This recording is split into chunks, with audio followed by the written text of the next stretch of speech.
So I started with Role Playing Public Radio. This is the RPPR Patreon at patreon.com/RPPR, where I'm running a game of Delta Green for backers. And if you want to join in on this, you can, as I have... for only $10 a month, you can play an online game run by me, an award-winning author and game designer. Yay! But but we have a full task force here for this Delta Green operation. We have let's see here, 4 agents here, ready to investigate a series of bizarre murders. And so we'll just introduce the task force first, as this is taking place in upstate New York. And we'll start with Sean K. You're playing Mike Toth. Tell us about Mike Toth. Mike Toth grew up in Southeast Michigan, went to Eastern Michigan University, Army ROTC, graduated U of M, and he went into the U.S. Marshal Service eventually, and has been in the U.S. The Marshals Investigative Service ever since. He's married. He's got a wife, Jenna, a 14-year-old daughter, Ani, and his best friend, Hunter West. Okay. Well, hopefully those personal relationships won't take too much of a hit in this. But we'll find out, won't we? We sure will. We sure will. And then we have Weird. Please tell us about Agent Duggan. Yeah. So using the properly pre-gen, who's named Quentin Duggan, Dudgeon, nicknaming this instance of him Duggan. This particular version of the multiverse of Duggan's likes to dress in a tan trench coat over his white shirt and not properly tied. I mean, it's tied, but loosely tied tie. He's a little bit of an eccentric. He knows, he's not insane or anything. He knows he's a federal agent, does his job more or less properly, correctly. He's aware of, thinks he knows of the elephant. He's been read in Delta Green, but like, still hasn't really had a for real encounter where he gets how dangerous and deadly it is. So I like playing characters in that quasi state where they think they know what's out there, but they don't really understand how much it can break their brain. So he's just a little bit eccentric, kind of carries himself a bit like a private eye, even though he's a federal agent. And everyone's like, "What's your deal?" And he's like, "It's like this." Yeah, just so you know, the reference we're talking about the multiverse, we use there's a PDF with hundreds of pre-generated characters in it we use for these one-shot games, and for some reason Agent Quentin Dudgeon gets picked a lot, and even in some RPR games. So that this poor agent has had to deal with some real shit across the many multiverses of Delta Green. But moving on, we have a Deputy Marshal, Stephen Hopper. Please tell us about your character. Yeah, hey Ross.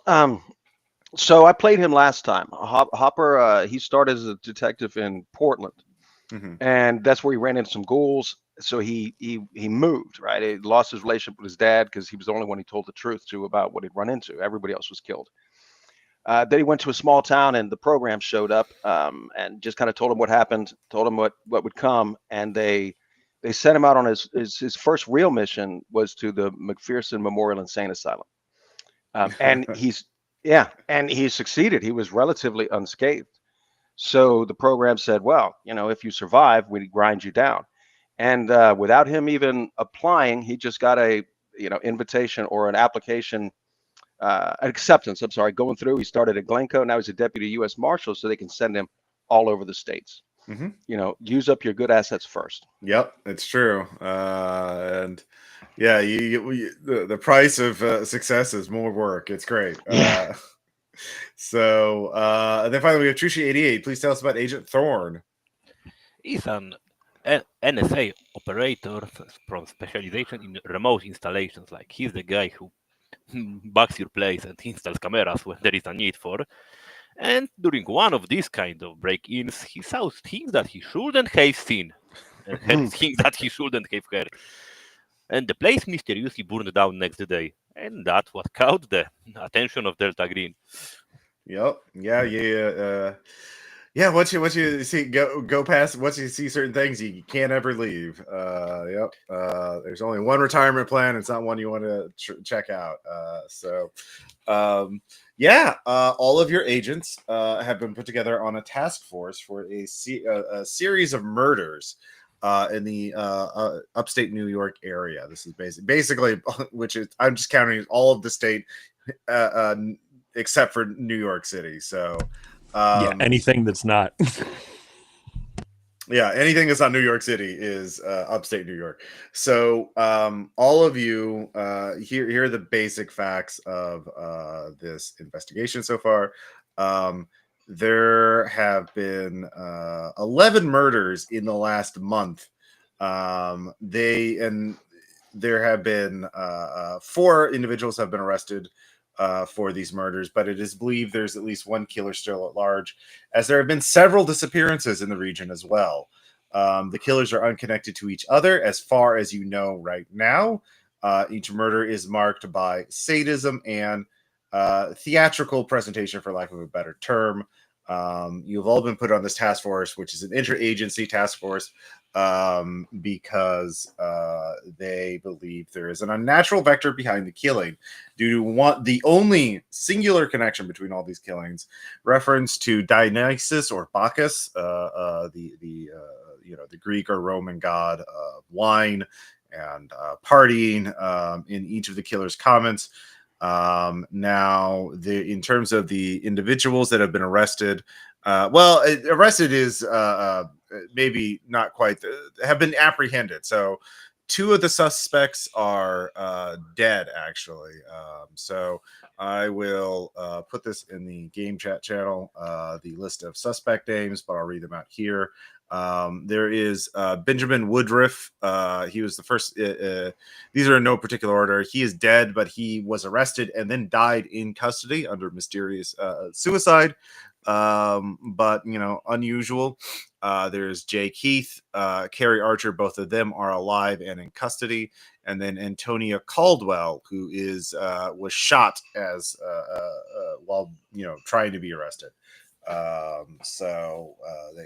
They caught her at the scene. So, and as I mentioned earlier, there are some disappearances. I'll say 2 individuals there's always a lot of disappearances in the state, but there's 2 individuals in particular who are believed to be possible victims of a 5th killer, or perhaps, it's a very confused situation to have all of these copycat. Let's see here. Oh, we have a 5th one. We might have a 5th agent. Feel free to jump. So because we have the space for it. So that is the basic information, and so all of you are part of this interagency task force that involves the FBI, state police, and the U.S. Marshals, and the Agent Thorne is being brought in as a civilian consultant. Let's see here. So we'll just say there's like over 100, law enforcement agents in this task force. It is chaotic. And so because there's multiple crime scenes, there's multiple suspects. What is the connection between all of these? Are these just spree killers? And we have a 5th agent now. Dr. Royalty. Sorry for being late. No. It's caught up in several issues at work. All the things we do for the agency. It's quite pressing of late. I've been sent to so many missions this last, few months. Yeah, it's true. Please tell us about your character, Dr. Dr. Royalty is a psychotherapist and also a surprisingly decent biologist, surgeon, and pharmaceutical. Basically, he took a lot of degrees, and Delta Green loves having their hands in him, or rather, loves having control over him via his student debts. Mm-hmm. Well, there you go. And so you've been assigned to this task force. As I mentioned, there are 4 people. There's believed there might be a 5th killer out there. There are 11 murders, 2 disappearances that are highly suspicious. And I put the list of the known killers, or the alleged killers. None of them been convicted yet, obviously, but one's died in custody, one died while resisting arrest, and 2 are in custody right now, and neither of them are doing well. But this is a massive task force. And a lot of people are going on, so you guys are all sort of like, it's so chaotic, nobody knows exactly what to do, that you can kind of just, I'm just, for the sake of this investigation, let you do what you want. Because yeah, it's a lot to handle. So we'll start from the right. Well, let's see here. Actually, we'll let one of the new players. Let's see here. Mike Toth, U.S. Marshal. What do you? So yeah, you've all been put on the task force, but that's your briefing in terms of that. You have a handler, Handler Smith, who can try and do Delta Green favors and research for you in the background. But basically, you're embedded as part of this. All of you are embedded in this task force to try and find out if there is an unnatural vector. Because again, the one link is that all of these killers have referenced Dionysus or Bacchus in their comments, talking, and it's slightly different for each one, but each killer. But yeah, you can. There's a lot to investigate. So what do you want? What is indeed. What do you want to do first? I think my first order of business would be to interview both of the surviving suspects. Okay. Well, pick one for now. You don't. Yeah. Sure. I will say here.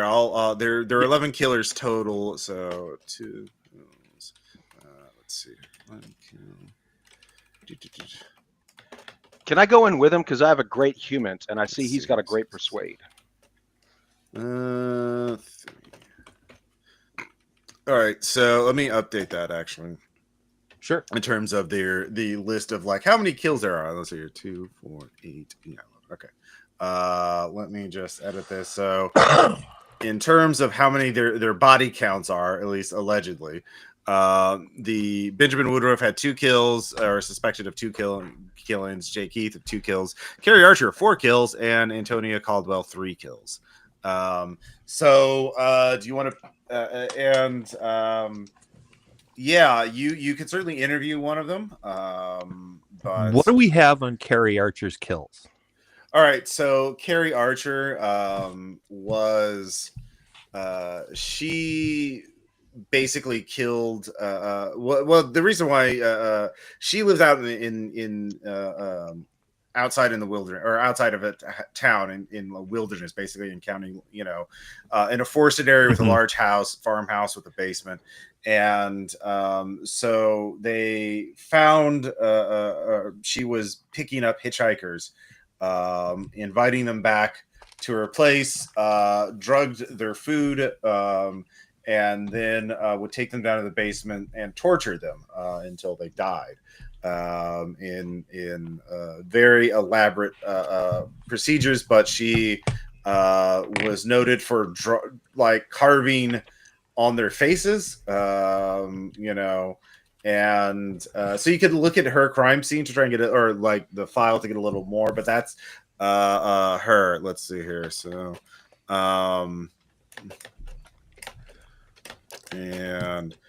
so that's the basic of her MO, and she was caught basically trying to pick up a 5th. Basically, she drugged the 5th one that she was going to kill. Had a high tolerance for the drugging, and was very suspicious. Didn't have very much, and ran out. She chased after him, but he managed. The hitchhiker managed to get to a nearby house, and they called police. And she was so like dead set on capturing this guy again, that she was admitted to the killings basically, and was in a sort of a psychotic state when the police finally arrested her. So you can read her case. So yeah, in terms of everything, you can interview them. You can read the case file first. That'll take some time. I'll say, yeah, you're reading the case file now. So that's definitely where I'd like to start with. Okay, Carrie. so you're reading that.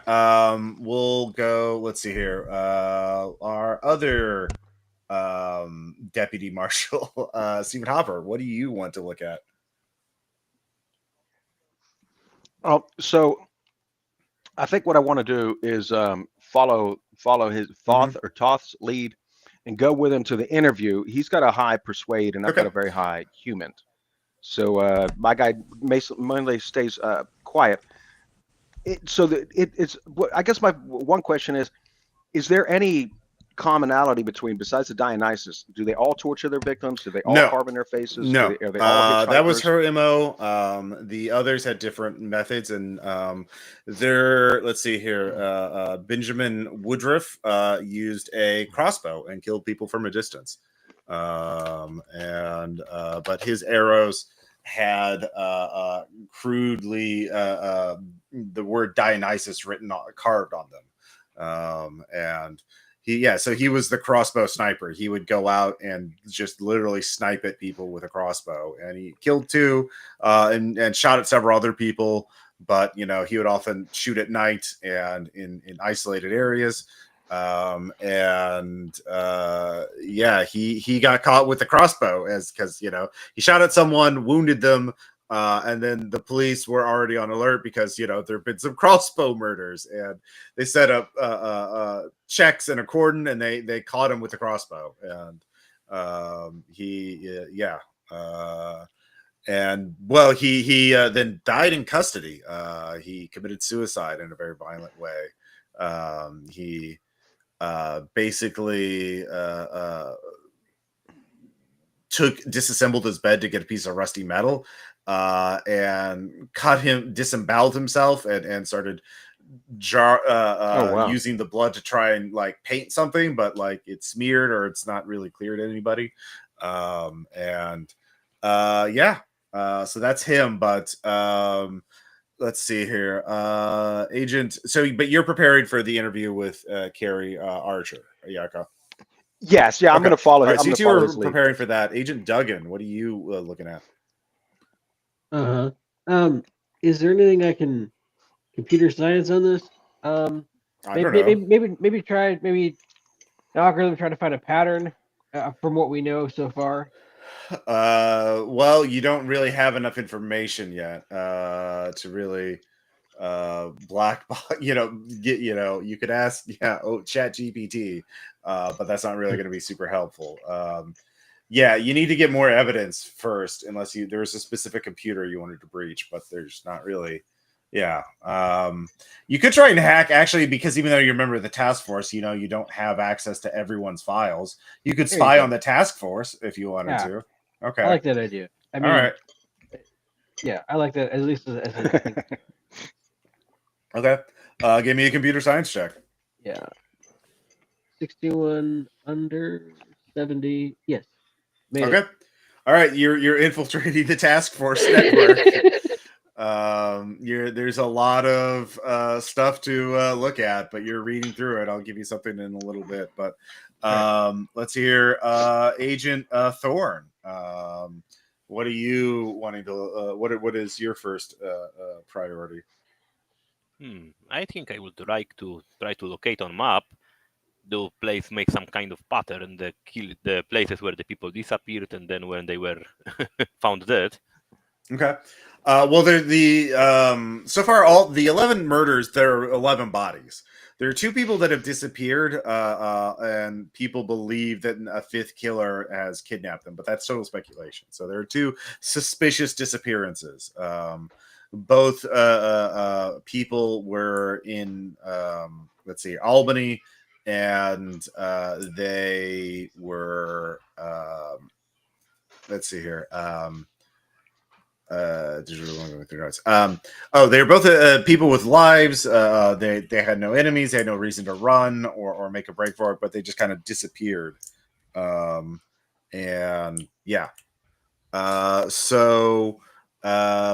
could look into those disappearances, but there's no The 11 people that are there, the 11 murders are there. There's 11 bodies. I described 6 of them, but there's 5 others you could look at: Jay Keith's and Antonia Caldwell's. I think I'm gonna look on the Caldwell. How did he kill?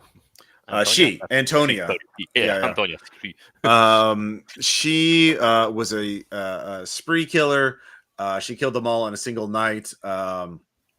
She basically went into a nightclub in Albany and started stabbing people. She stabbed one person, a woman, in the bathroom and put her in the stall, so she wasn't detected until later. Then she found someone outside and slit his throat because he had passed out from being drunk. And then the third one, she was dancing with a man in the club and then cut his throat, stabbed him in the stomach, cut him up with a straight razor, and then let's see here. If she killed him while dancing, then everybody around saw that. And that's what caused the police to show up. And then she tried to kill the police with a knife, and obviously got shot for it. And that's why she's dead. A preliminary indication on her. Her also is noted that she had a lot of. She was a cutter, but not self-mutilating. She'd cut off some of her toes. And had been cutting off long strips of her own skin.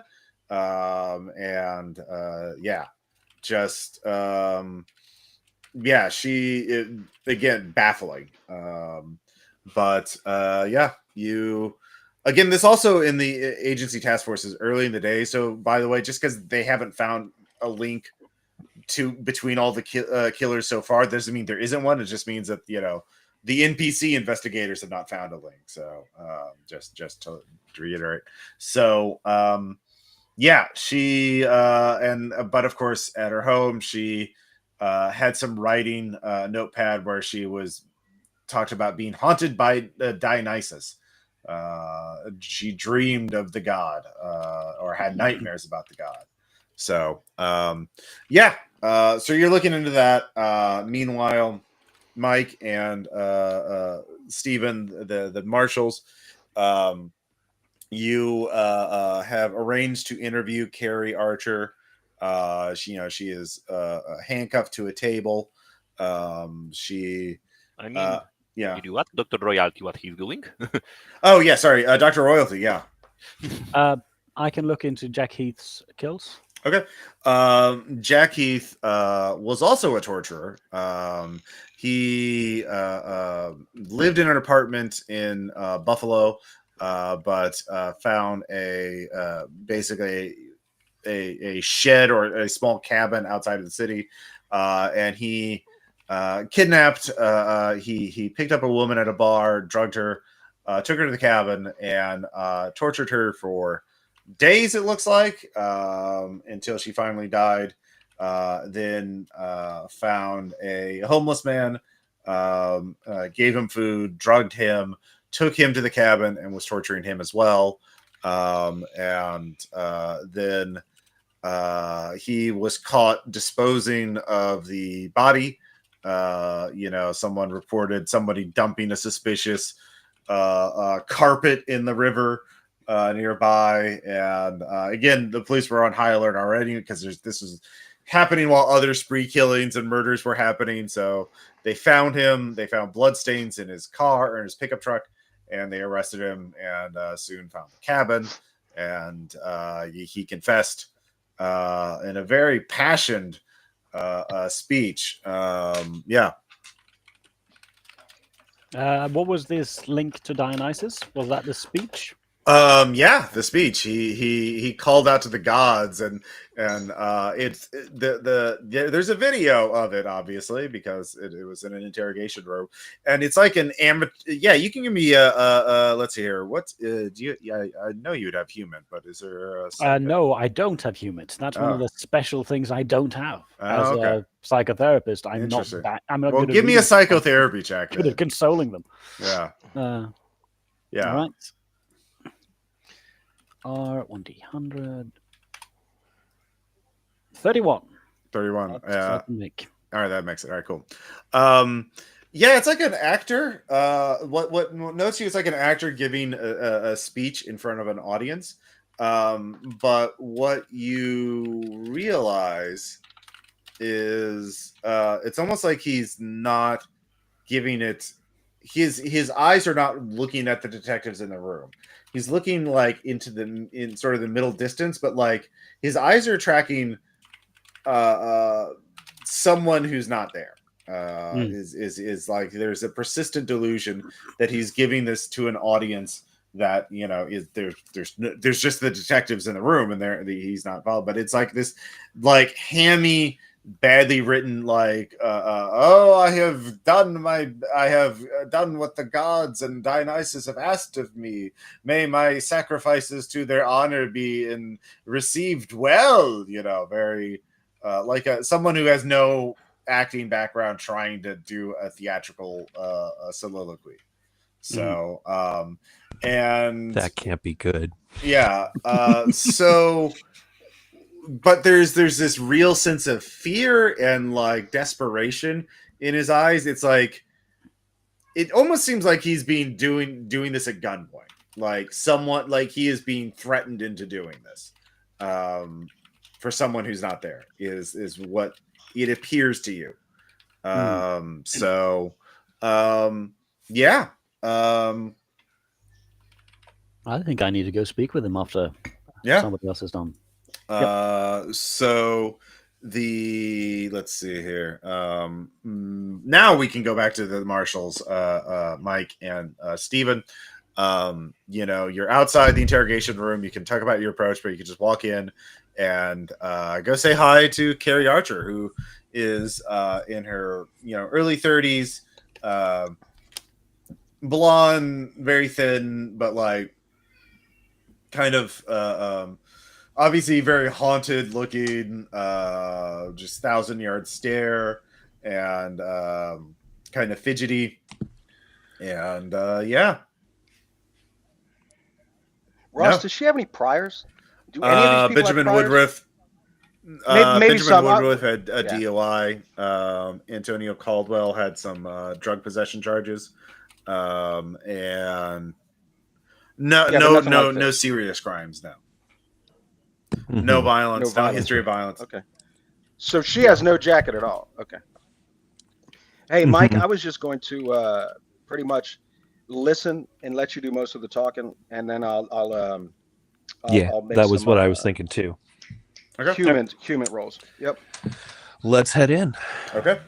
All right. So you go in there. She looks at you. She's not doesn't seem to be that nervous. Again, 1,000-yard stare, kind of just without having to make a roll, she looks, like someone who's been through a war or something.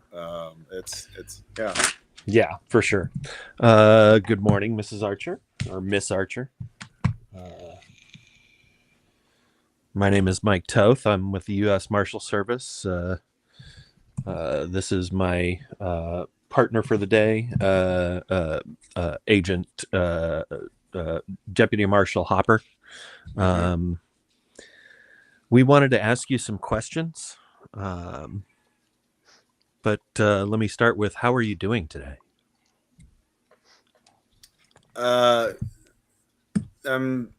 It's going great. I love it. Every second of it. Yeah? Being in prison? Or in jail? Yes, it's fascinating. I love it. Yeah.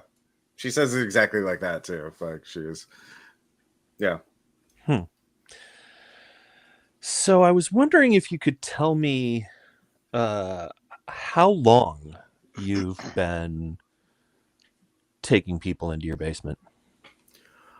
What's it worth to you? What's it worth to me? Yeah. Do you remember Silence of the Lambs? Quid pro quo. Yeah. And so in this case, you're Dr. Hannibal Lecter. Sure.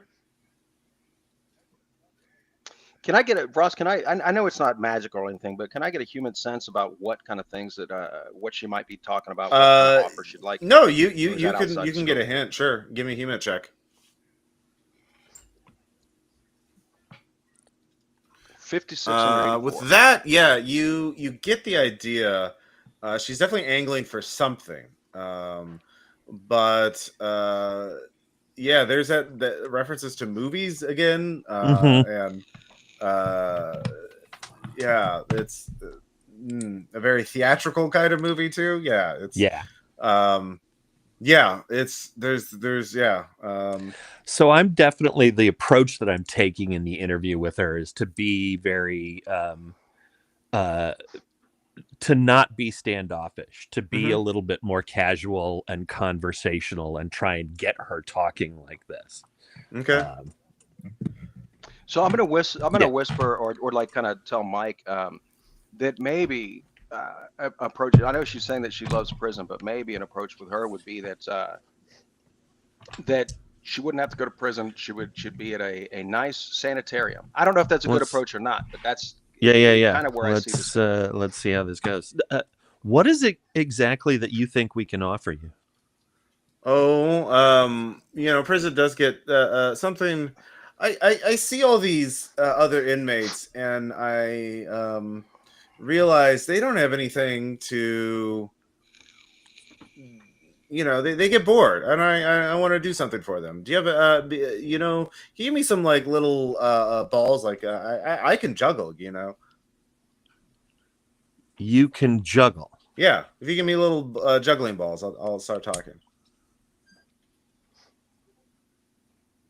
I grab 3 sheets of paper off of a legal pad and crumple them up. Okay. Into balls and pass them over to her. Clever. These are not the real thing, but here, I'll show you that I'm not lying. She picks them up and she starts juggling as best she can while being handcuffed to the table. Wow. In fact, she even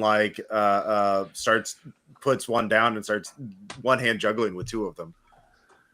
Well, I only went with this because it's what I had in the moment. So, well, I mean, you're free to go. You can go to the store and go get some juggling balls, and I'll talk. All right, juggling balls.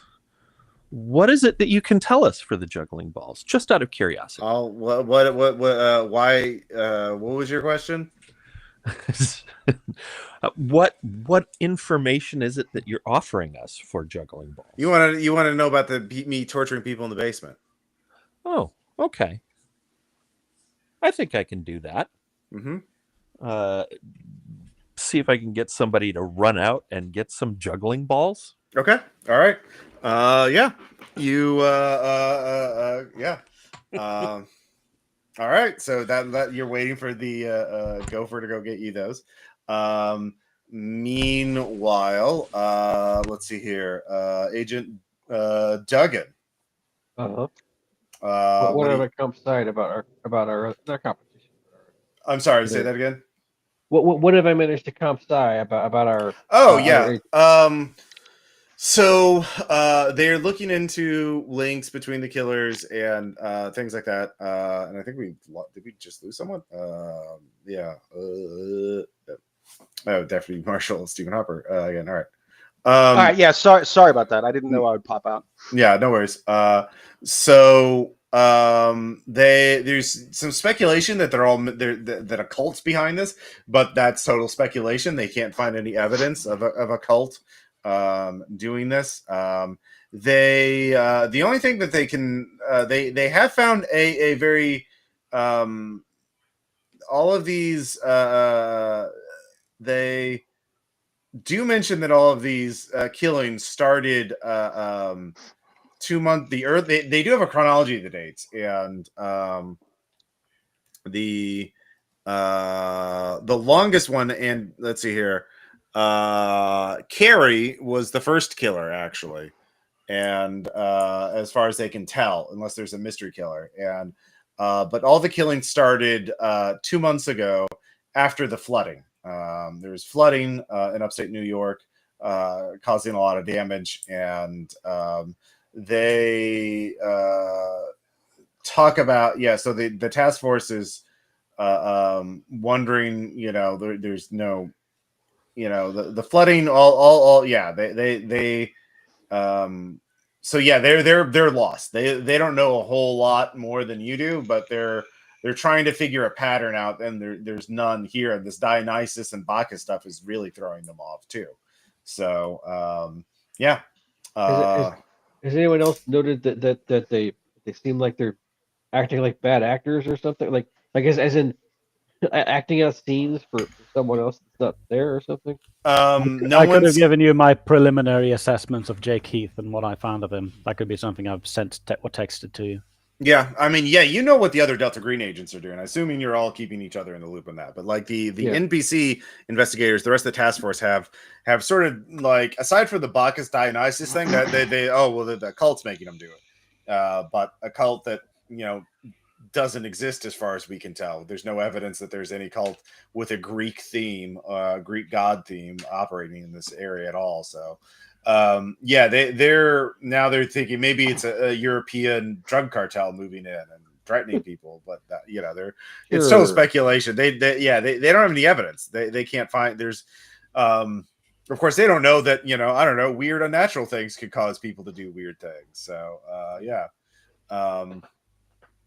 so you do get that Carrie seems to be the first killer that they know of.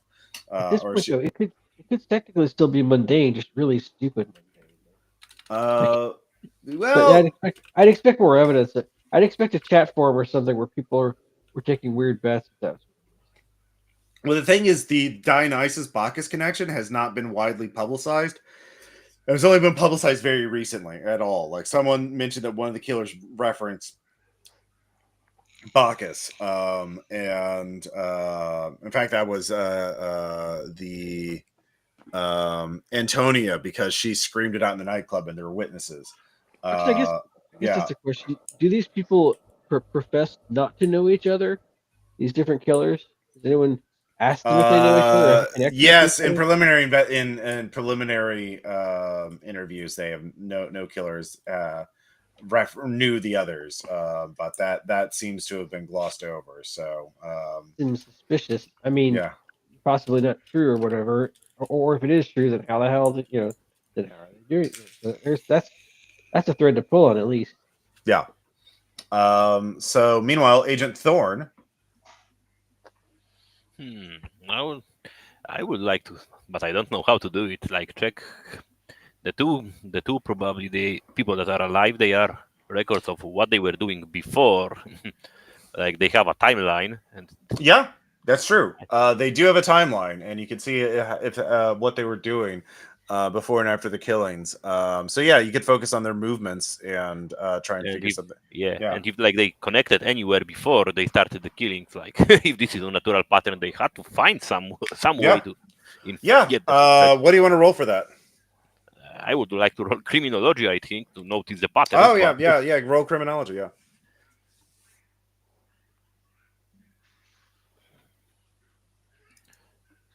42 out of 50. I made it. Okay. So one thing you do note that no one's picked up on so far is by looking at their movements. I mentioned there was flooding in upstate New York 2 months ago. Oh shit! And all of the killers, were actually had to be relocated, and they had to move because their house was flooded, because it was potentially flooded. So they were all in the same area briefly during the flooding. Let's see here. New York. Let's see here. Those two alive or all four? All four. You're able to figure it out. So I'm gonna say There is. I'm just picking this. Oh no, Utica. Yeah, they all went to Utica. And we're in Utica at roughly the same time period. Yeah. So that's something you could look into Utica more at that time as your next research topic. So, but Dr. Royalty, are you going to be also following the interview, or you want to do something else? I did think of speaking to Jake Heath, since he's the other surviving suspect. Yeah, surviving. If anybody wants to join me, they're welcome to. Let's see. Sure, I might like to do that. Okay. So the like I said, Jake had 2 kills, and he was also torturing people in an isolated area over a period of time. His jacket, or the interviews, his were more. You can both give me criminology or forensics. Actually, forensics. If you want to look at his file before interviewing him to sort of assess it. I do not have forensics, so. You make criminology at -10. Okay, that's 20 for me. Okay, or yeah, what skills do you have to sort of read through it? Bureaucracy maybe, but I'll fail it anyway. Yeah. Okay. All right. And who else was? Do you want to? I'm there. Do you have forensics? Yeah, it doesn't matter. I got an 83, so whichever one I tried, it failed. All right. Well, yeah. he sure he sure murdered 2 people, tortured them for a while, and then yeah. Well, you can give me a psychotherapy check or a human check to like assess him as you before you interview him. Yep, I can see what his current state is, I guess. Can we both try that? Yeah. Okay. 45 under 80. Okay. Agent Duggan. 57. I can't remember that past. Yeah, 57 under 60. Yep. Okay. This is a man who is trying to hide that he is desperately afraid. You get the sense that he feels like he's on death's row, like he's going to be killed very, very soon. But he's trying to hide it, and he's not really good at it. Deeply traumatized, deeply afraid. So, yeah, you go in there, and he kind of jumps when the door opens, and he looks at you wide-eyed. He's already sweaty. And yeah, what do you want to say? Mr. Heath, my name is Dr. Nathan Royalty. I'm here to assess your current state of mind. There's some people believe you are not exactly sound of mind for what you have done of late, and I'm here to just ask you a few simple questions and see whether this matches our presumptions. Would you like to have anything? Water, tea, coffee? I'm just basically trying to put him at ease, and then try to wheedle out of him what he actually wants, like with Harry Archer. Wine. Wine. Can I have some wine? Would you like the other half of my candy bar? I mean, a candy bar. It's just one. Maybe some wine could be procured if you'll just answer my simple questions. Okay. All right. When did you start having nightmares, Heath? Oh, I don't know. I shouldn't say. Yeah. All right, it's fine. I'll pat him on the back and draw. This is a weird thing, but I'll kind of like pat and draw hello with my finger on his back, like see if he senses that, if he picks it up. Okay. He doesn't see. He seems distracted. He doesn't seem. Okay, yeah. I was trying to give him a way to start communicating in secret, but is there any other way I could give him a way to communicate in secret? Say if somebody was looking at him. Oh, okay, yeah. Some unknown unnatural vector was looking at him. How do I communicate with this guy? Oh, yeah. Give me an idea. In times 5, yeah. All right. 8. I probably make that. I should. Okay. So The only thing you can think of is like a yes/no thing with like a telegraph kind of like thing. If you could give him something to tap or under the table, then presumably, yeah, that is tricky.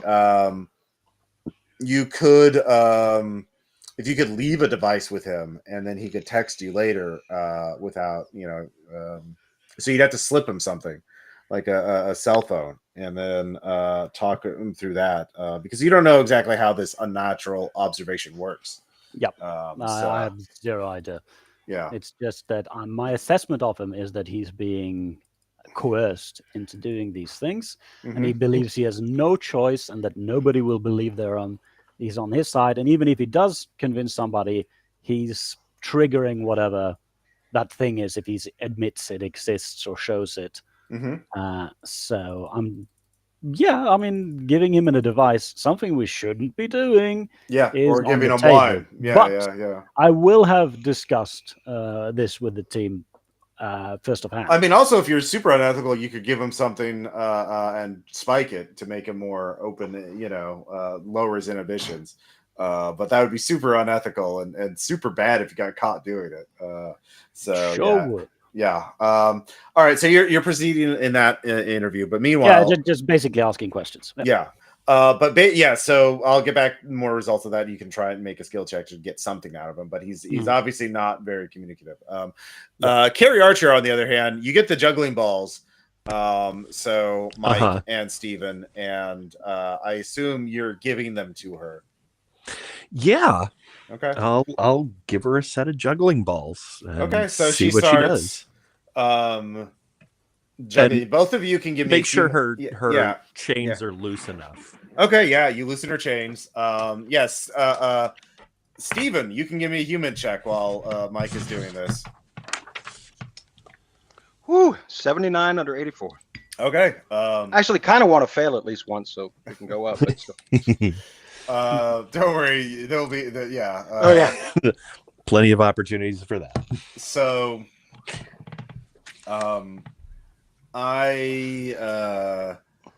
so she starts juggling while she's talking about torturing people.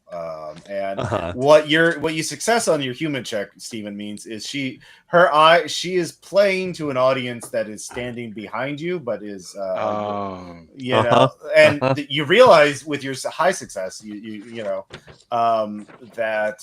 there are multiple people she's watching that are not there.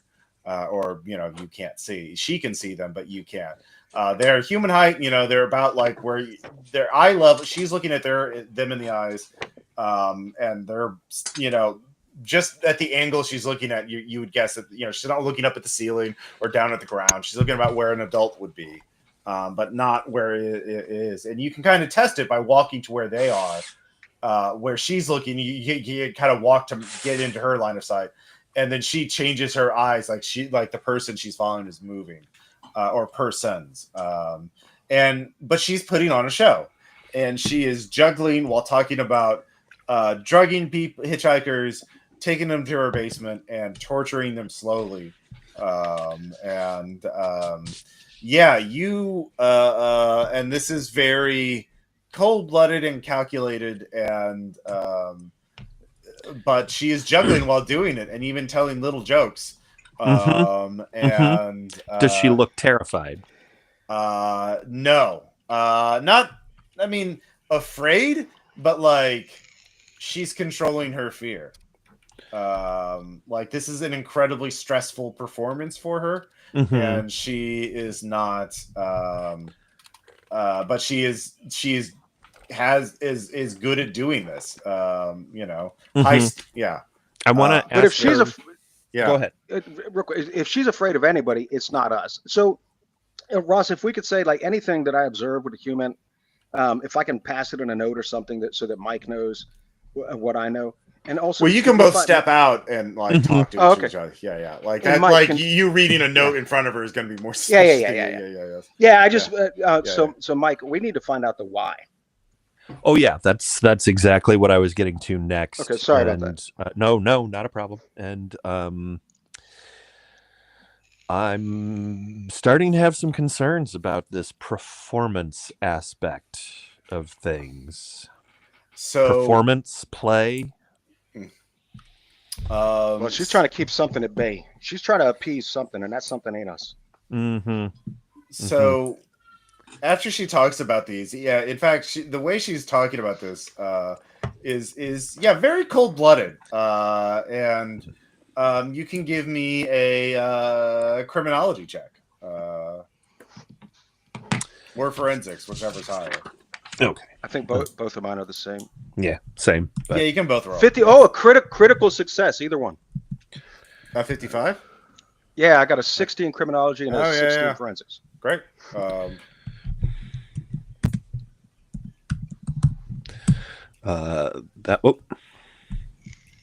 yeah. By the way, once you've done made the roll once, you can just hit the up arrow and it'll pull up your previous command. Oh, cool. So, all right. And that was for forensics. That's 42 under 50. Okay. So between the two of you, you realize she was torturing these victims, and she has, there's like professional torturers. There's institutions that know how to torture people, and they have bodies of knowledge on how to torture people. And she wasn't through any of that. She figured it all out on her own. And but you get the sense that she was trying to draw things out as long as possible, and learn, like, her first people. The first 3 people she killed, she killed almost accidentally. Like, she was torturing them and went too far without meaning to. The 4th one, you think she got angry at them, or was just, lost control.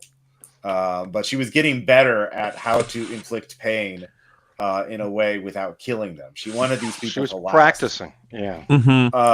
Carrie, why did you start doing this? She stops juggling and puts the balls down and looks you in the eye. Do you really want to know? I do. And you're willing to go whatever it takes to solve the case? That's a curious question, but yes. Okay. I think I can trust you to believe you. I'm going to tell you where something is, and I want you to get it and bring it here. And I'll show you.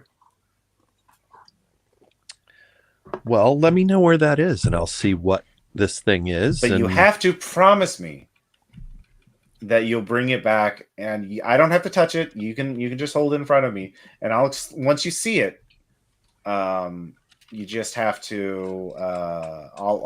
It will all be clear why I did what I did. Sure, I can do that. Okay. That's a flat out lie. If you want me to roll, roll persuade. Yeah, that's actually a good point. She does have human on her own too. That is a 70 out of 70. 70. Just made it. Okay. All right. But you need to bring it back and show it to me. Okay. Sure. Okay. I'm not talking until you bring it back. So she tells you a wooded area out past her house. Follow the creek, turn at the rock with the weird mark on it. It's very specific directions to a hollowed out tree that was struck by lightning once, and inside there's a blue tarp, and inside that blue tarp is an object. And bring that object back to me, and we'll talk again. All right. Thank you very much for your help. I'll be seeing you. Before we leave, I'm going to take the juggling balls and the pieces of paper, smile at her, and we go. Yeah. And the second I step out the door, yeah, our handler needs to know that there might be some sort of object or artifact at this location. So meanwhile, unsure what the object is, could be highly dangerous. I wouldn't worry about it. I'm sure it's fine. Yeah, and ask for advice in proceeding, or So advise for proceeding. Yeah, but like if there's some, I know we don't want to get too far ahead of ourselves, but if there's some idea that the object is the vector or a vector or something, then we'd also have to figure out how everybody else came in contact. Oh yeah. No, that's something I want to know about too. But just making sure that the program is aware that this object is out there, and the program tells you go get it like now. Yeah. Well, does Mark have a drone? Mike, NSA. No, the NSA guy. Thorn. Thorn, Agent Thorn. Oh, Thorn. I'm sorry. Yeah. Does Thorn have a drone? Unfortunately, no. It's not supposed to be installed in the place, so nope. I don't have pilot drone. If you have SIGINT, I'd allow you to. Do you have SIGINT trained? Oh, I do. Okay. I have you could get like a civilian drone and pilot that with SIGINT. So I would allow. Yeah, there's some pretty cool ones I saw at just Best Buy. Yeah, They're pretty cool. Okay. I would say you can get a drone and do a flyover. That's not too. So the three of you can go out. Meanwhile, Dr. Royalty and Agent Duggan are talking to Jake, I believe. Yep. Yeah. I think I figured out a way to communicate them, because Okay. you have these kind of like ink blot tests and stuff like that. Please tell me what you're seeing here, and write down on this notepad what you're seeing. So I'm basically trying to like communicate through him with these ink blot tests that at least conceivably only he should be seeing. And trying to get him to write down like when did the nightmare start? What are you seeing? And so on. Like try to extract information that way. Can we do this after sunset? Sure. Okay. Yeah. Yeah. You both give me human checks for that, or psychotherapy. Yeah. I could. Well, okay, human. I was also just going to ask, just like, why? He just says, "I feel tired. I want a nap. I'll feel better after sunset." Okay, well, I got two on my humans. And 16 on Dragon. So you both made it? Yep. Okay. Yeah, he you kind of saw once he saw these things, and you gave him the pencil, and you know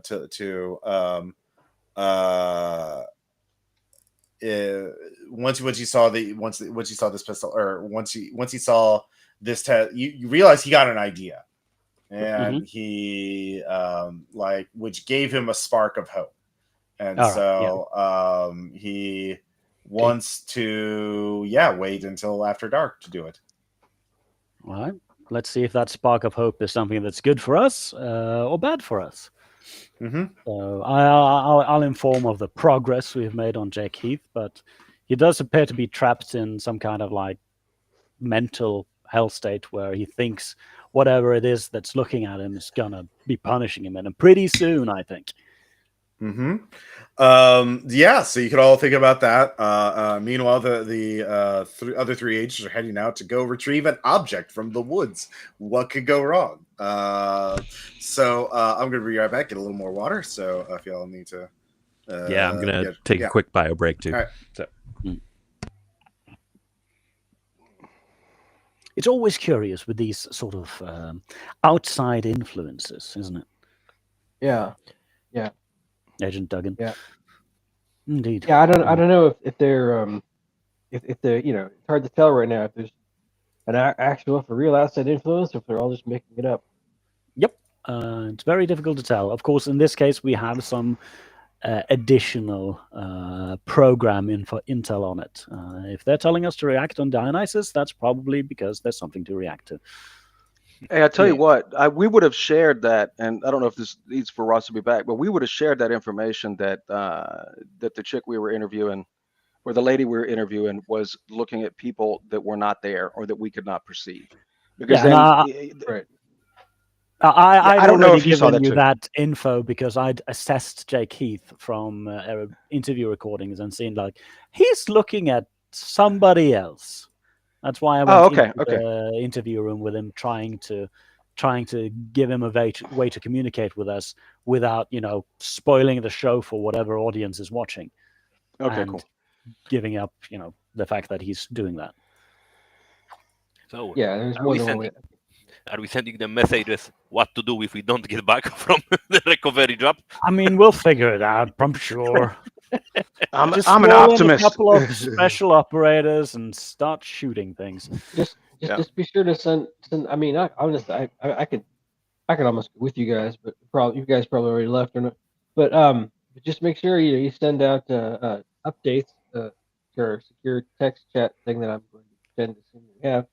Especially whenever you're about to go looking for the thing. Every important update should be texted as it happens. Yeah. Who's Yeah, gonna no, use I the think- code like recovering flowers? Found objects.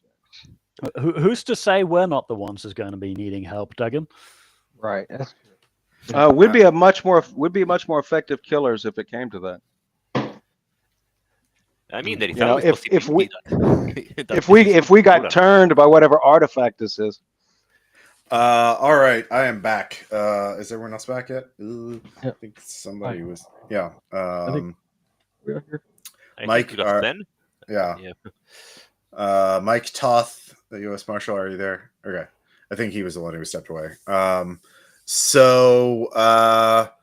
But we can get started on the. Let's see here. So, Dr. Royalty and Agent Duggan, you can join in on the search for the object because Jake is going back. Jake doesn't want to do anything till after sunset. And I'm saying you did your interviews first thing in the morning on day one of the investigation. So I'd say it's like late morning now. So you have time to drive out there, get there by early afternoon to carry archers. So all of you can go there to get the artifact or whatever it is, the object. Yeah. But yeah, so it's early afternoon. I'd say it's 2:00 by the time you get there. And state police are guarding the farm or the farmhouse. And it's an active crime scene. There's people digging through things, investigators looking through things, and but do any of you have the navigate skill? Yes, I think both me and yeah, I have it at 30. Okay, I've got navigate at 50. All right. Well, give me a navigate check with a +10 bonus. You do have very explicit instructions. Nope. Correction. Of course. All right. We get lost in the woods in upstate New York. Let me see if I can try following those directions myself. Oh no, you went out. You got lost. You're now in the woods. I'm not very bright. Oh, I thought we were doing a drone. Oh yeah, give me the drones thing first. Woo! Yeah, give me a SIGINT check there, Agent Thor. I made it 36 out under 60. Okay, but you did specifically ask to get a drone, and with the drone, you're able to get back to the farm. So you're unable to find the object, but you use the drone to get back. So that ate an hour of time. Do you want to try again? Do you want to get help from the state troopers, or do you want to? Okay, yeah. Yeah, I don't think that's a very good idea. Yeah. All right. We could try again one more time. You only killed 1 hour. See if we can find it with the drone first, and take a look at it remotely. Navigate with a +20 bonus because you have the drone and the directions. Yeah. And walking around in circles before. Yeah. With a +20, I still fail it. That's 72. If we're relying on me, that's Yep. All right. So you go out in the woods again, and even with the drones, you do. It's not a crit failure, so you do find it, but it takes you until dark. Basically, you're just searching all day. All of you are getting. I mean, if it means I'll miss my meeting with Jake Heath, I'll just bow out early. Yeah, that's. Well, he said just after sunset. Like, Okay. Yeah. But all of you, give me alertness checks. Okay. No worries, I'll fail this one. Oof, I made it. Oh no! 4 under 50. Oh no, we all made it. There is an even critical success. No, I think someone didn't Yeah. roll yet. Sean- 20, I think. All of you who make it. Oh feel no, like yeah, you- I got the 22. I got the credit. Dugan, you didn't. roll Okay, yet. with I regular get that one. success, you feel like you're being watched. There are eyes on you, and it is very persistent. And God. those who made the crit? That was me. All right.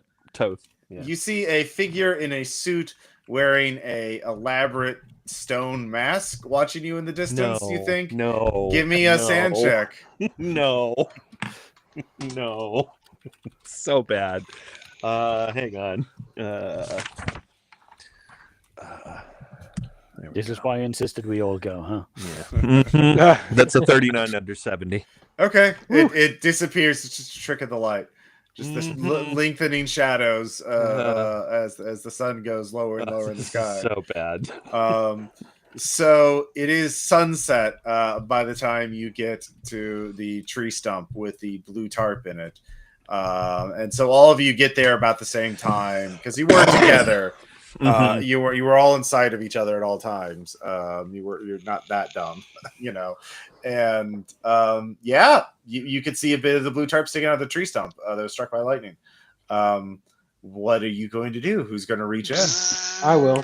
All right, Agent Duggan, you grab blue tarp. You feel there's a solid object in it. Are you unraveling the tarp?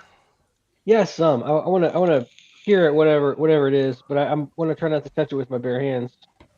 Okay. You have the tarp. It's a bit awkward, but you reveal it. It is a stone mask of a stylized that looks like an ancient Greek drama mask, but different. Does anybody have a cult? Barely. Somebody's got to have it more than 20. I had it at 20. All right. Well, I have it at 30. All right. It's a weird mask. I have a cult at 30. Okay. I guess you can roll. Yeah, you definitely have to roll. You don't get it for free if you. It's only 30. Yeah. Ooh, somebody passed with a 20. 21 under 30. Yes. And I rolled 20 on 20. I passed right on the dot. Yeah, I failed.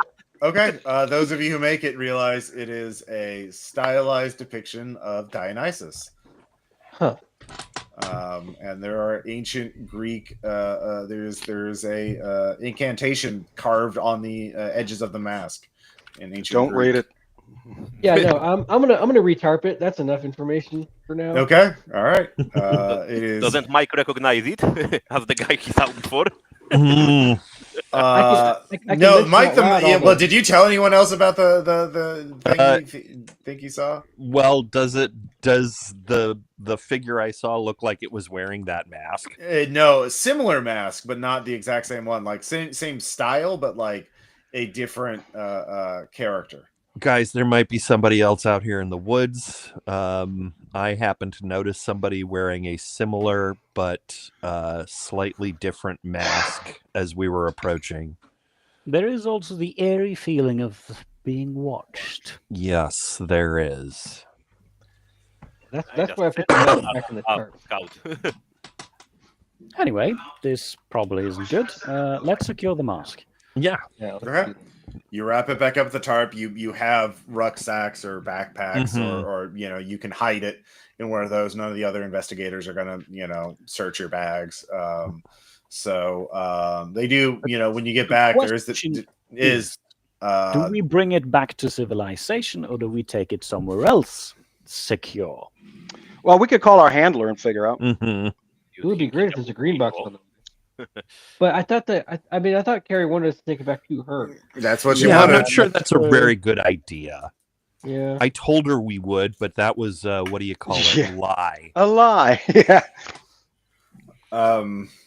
Yeah. It depends on the level to which we want to solve the mystery. I don't. As much as solving a mystery is good and interesting and fun, I think we need to secure the vector. Yeah. Should we? Speaking of which, we do have another angle there. We can go to Jake Heath before we take the Indeed. mask to Carrie Archer. Should we check in with our handler or not? Probably a good idea. And also keep your head on a swivel and your hand on your weapon while we're out here. Yeah. All right. Well, if the manifestation You don't have to make a check to get back to the farmhouse. You have a Good. drone. Then there's Also, now it's getting dark. You can see the flashlights of the investigators, or they're setting up like little construction lights, floodlights. Yeah, Kind of thing. So it's pretty easy to get back. we also have the recent practice of having get back in the toilet. Yeah. You spent a nice day outside. trudging through the woods for Trudging through the 8 woods, We yeah. plus can we can hours. find the house Yeah. pretty easy at this point. So as you get back to the house, there's like a forensic, examiner who's checking. Who comes out of the basement for a smoke break, a vape break, I guess. And he's like, you looking for more of the dead animals? What? Yes. What do we know about them so far? How many are there? Oh, I mean, how many did you find today? We were at 36. Right. How did they were die? Oh, we think she was practicing on them. Oh, fuck me. Did you find did you go by the stage? I mean, you didn't have to go to the stage. We cleared that out. You should have checked the files. The stage, she made a little stone stage out in the woods, out that way. She points in a different direction from where you were going. Did you get any crime scene photos? Yeah, it's all in the task force database. Yeah, good enough, right? Yeah. We don't have to see it. So I mean, I don't see any bags or anything. You want to drop? So you don't have anything to drop off for me? No, not yet. Okay. Yeah. All right. I guess we found it all then. That's good. Well, Mark, let the task force know that we can mark the woods as fully searched. Yeah. Oh no, Sure. us city boys. We always get lost. Mm-hmm. Yeah, no, he's just on his smoke break. He's got the full clean suit on, and he's just been in the basement all day taking fingerprint after fingerprint, for the entire fucking basement. So, And this is where she tortured him this way. Well, they have 4 victims, but what if there were more? You gotta fingerprint every surface on there. So it's a lot. I asked him if he's found anything new down there. I mean, I don't know, a lot of fingerprints. I mean, it'll take a while to check them. So, Any literature, any kind of manifesto, or no, nothing like that. Aside from her honor the gods stuff, or no, was that the other guy? Yeah, I can't keep them apart at this point. Nothing here. So, anyways, he gets back. He starts saying, "Catch the game last night." Yeah. So yeah, you could head back. Your handler sends a message. Show her the mask. Okay. Oh shit. So in case I haven't said it, and I'm gonna pop the trunk of the car and put on my Kevlar under my clothes. I think it's gonna help you. Yeah. Look, man, it stops knives, or it at least helps. Right? Sure. I mean, Yeah, if that's she probably comes not a alive, bad boys idea. know this. Make sure my carbine and Mike's carbine is in there. So there's 5 of you. There's 2 people to interview, Jake and Carrie. Jake, so do you want to keep the same pairings? And Thorn, where do you want to go? I'm gonna get some energy drink, and I'm gonna look about more people that were in Utica. So I can find out. Okay, yeah. All right, you can That's a investigate good the plan, Utica. too. Yeah. You could take a look at those pictures and see if everybody else has made a stage too. So, well, you can look up Utica and just see what was going on in the area at the time and see what was we know that Carrie is the one who's been stewing in this for the longest. At least she's the one we found that's been stewing in this for the longest. I want to try something first. I kind of want to show Jake Carrie's mask first. Okay, yeah. And see how he reacts. Okay. Ask him if he knows anything. Do you know anything about this? All right, could I maybe have my talk with him first? Sure. Okay. Yeah. We can do this in an order. All right, yeah. You all go to the some of you are in the observation room, through the one-way mirror thing, and the Dr. Royalty and Agent Duggan are in the room with Jake, and it's after sunset. And the two of you, you give him paper, pencil, and show him the ink blots, the Rorschach. Right? Yeah. Okay.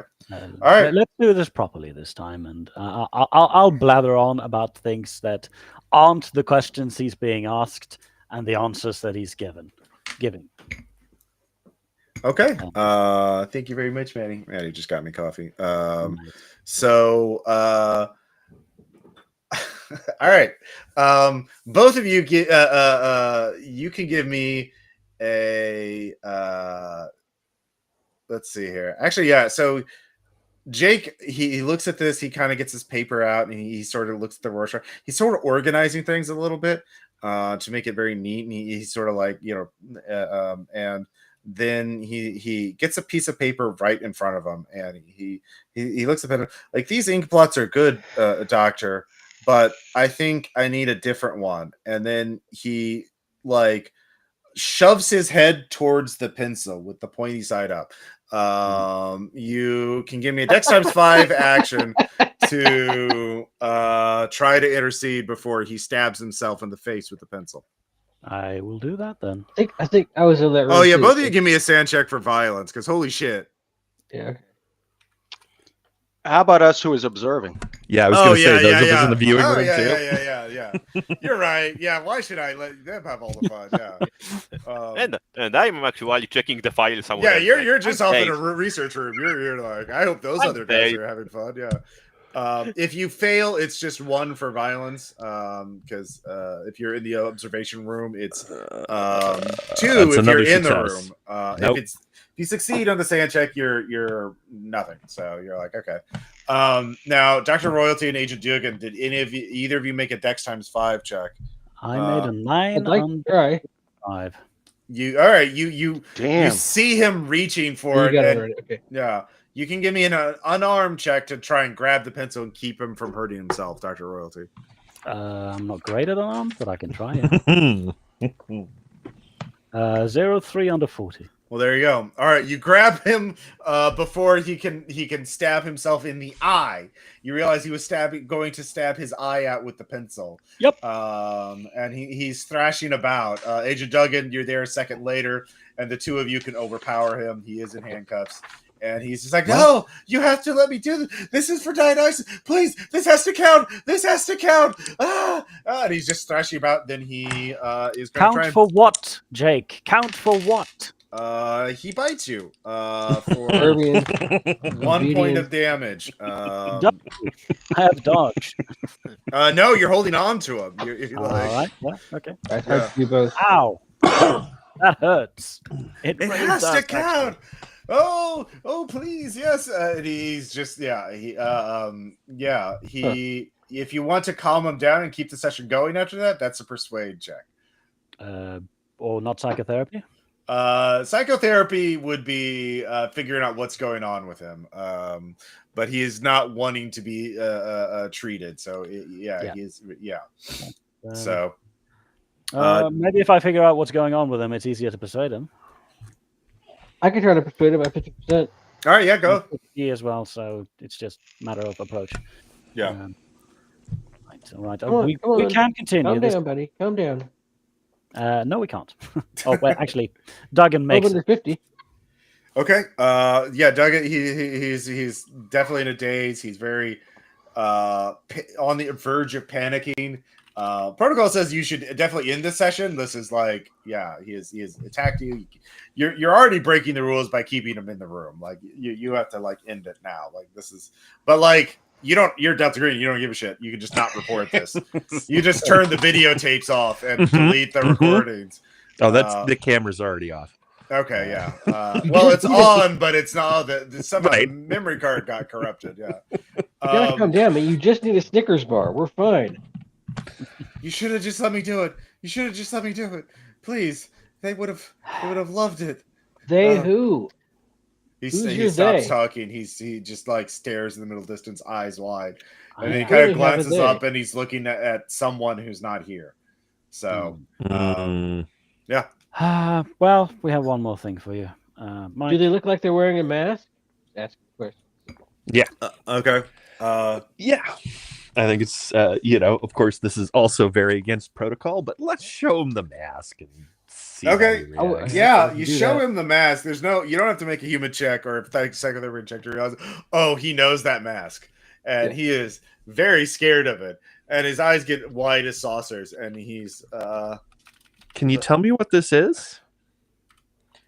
He's kind of stunned for a moment, and then it's almost like somebody, he looks to his side almost and then nods a little bit, and then he looks at you and says, I think it would be very insightful if you were to put the mask on.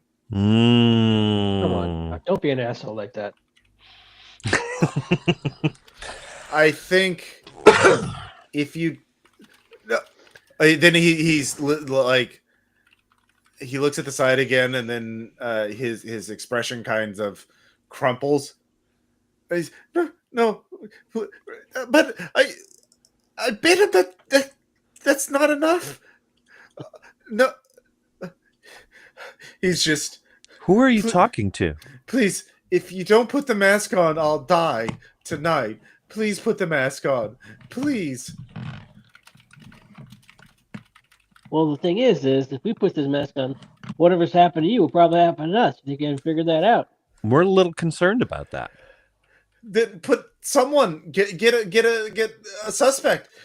Get a drunk. Just have someone put the mask on, please. Or please, it would be very you'll crack the case for sure. We were actually a little bit more interested in whoever's watching. That was actually else. pretty good. You should give him some leniency for that. Please. Well, regardless, yeah, I'm not sure I would recommend anybody. I'm not in a hurry to put it on, so yeah. Agent Thorne, by the way, give me what do you want to roll to figure out to research Utica as a topic? That's a good question. What could I use? I mean, I would like to roll history, I think. Oh yeah, history is perfect. Plus 20 on that, actually. Well, 98 didn't help. Okay. Well, you don't get much. You get something because there's news. There's a big the flooding unveiled. So it's by a river. River flooded. And it was near the estate of a let's see, Alan Rickenbacker, a 19th century businessman. It was near his estate where faced the river. And the flooding uncovered a previously unknown section, underground chamber that he had built that looked like a ballroom. And that was uncovered or unearthed by the flooding. That's made like local newspapers. You don't know anything else beyond that, but that is something that happened before any of this stuff happened. It's like the flooding happened, the underground chamber was opened up, and then because of the flooding, all four killers temporarily relocated to Utica. Okay, I'm sending the information to handler to secure the fucking place. Why? Your handler's like, why? You need to go there yourself. Fine. Yeah. If you think how is this relevant to the case? I think that everything started from there, but we're gonna check it. Why? Why do you think that? You don't have any. I mean, you failed your history check, so you don't know anything else. So you could call people up in Utica. There's a doctor. Give me a Dr. Santiago, a local history professor at a nearby university, is quoted as being talk as an expert on Alan Rickenbacker as one of the 19th century, oil barons, steel tycoon, Andrew Carnegie kind of, rich asshole kind of guy. I think I'm gonna get to the rest of the agents. Yeah. Propose that we check the place, not go there alone. Anyway, let's see, what's his name? Jake is very scared and really wants someone to put on the mask, and and he is a nervous wreck. Hey, Jake, have you put on the mask before? He just. Why don't you put on the mask? No thanks. Okay, sure. Yeah, I'll put on the mask. Yeah. I don't know. I did not give him the mask. I wasn't gonna. Okay. I was just curious if you would. I'm not going to hand it to you. Okay. Well, you have him. He's still handcuffed, and he's on the verge of a panic attack. Yep. Yeah. Doing that in the police station is either a decent idea or a terrible idea. Probably. I know. I'm going to take the mask out of the room. Okay. And we'll see what happens when we show it to Carrie. I believe she's probably going to say the same thing. Okay. Are you going to put Jake back in his holding cell? I'm going to put him on suicide watch. I'm going to try to prevent what's probably going to happen to him. Suggest sedatives because, hey, he bit me. So you are putting that in? Just to prevent whatever he's going to do to himself, because I don't believe an outside force is actually going to affect him. I believe he's going to do whatever it's going to happen to himself. Yeah, since you're the one writing the notes. All right, you put him on suicide watch. Yeah. That's not a problem.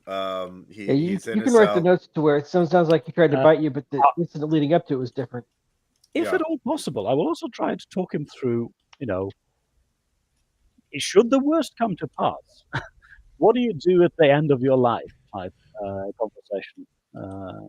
Jake's not talking anymore. He's he's done. He is got 1,000 yards. He it's a man waiting the gallows is the and that's what I was trying to pull from.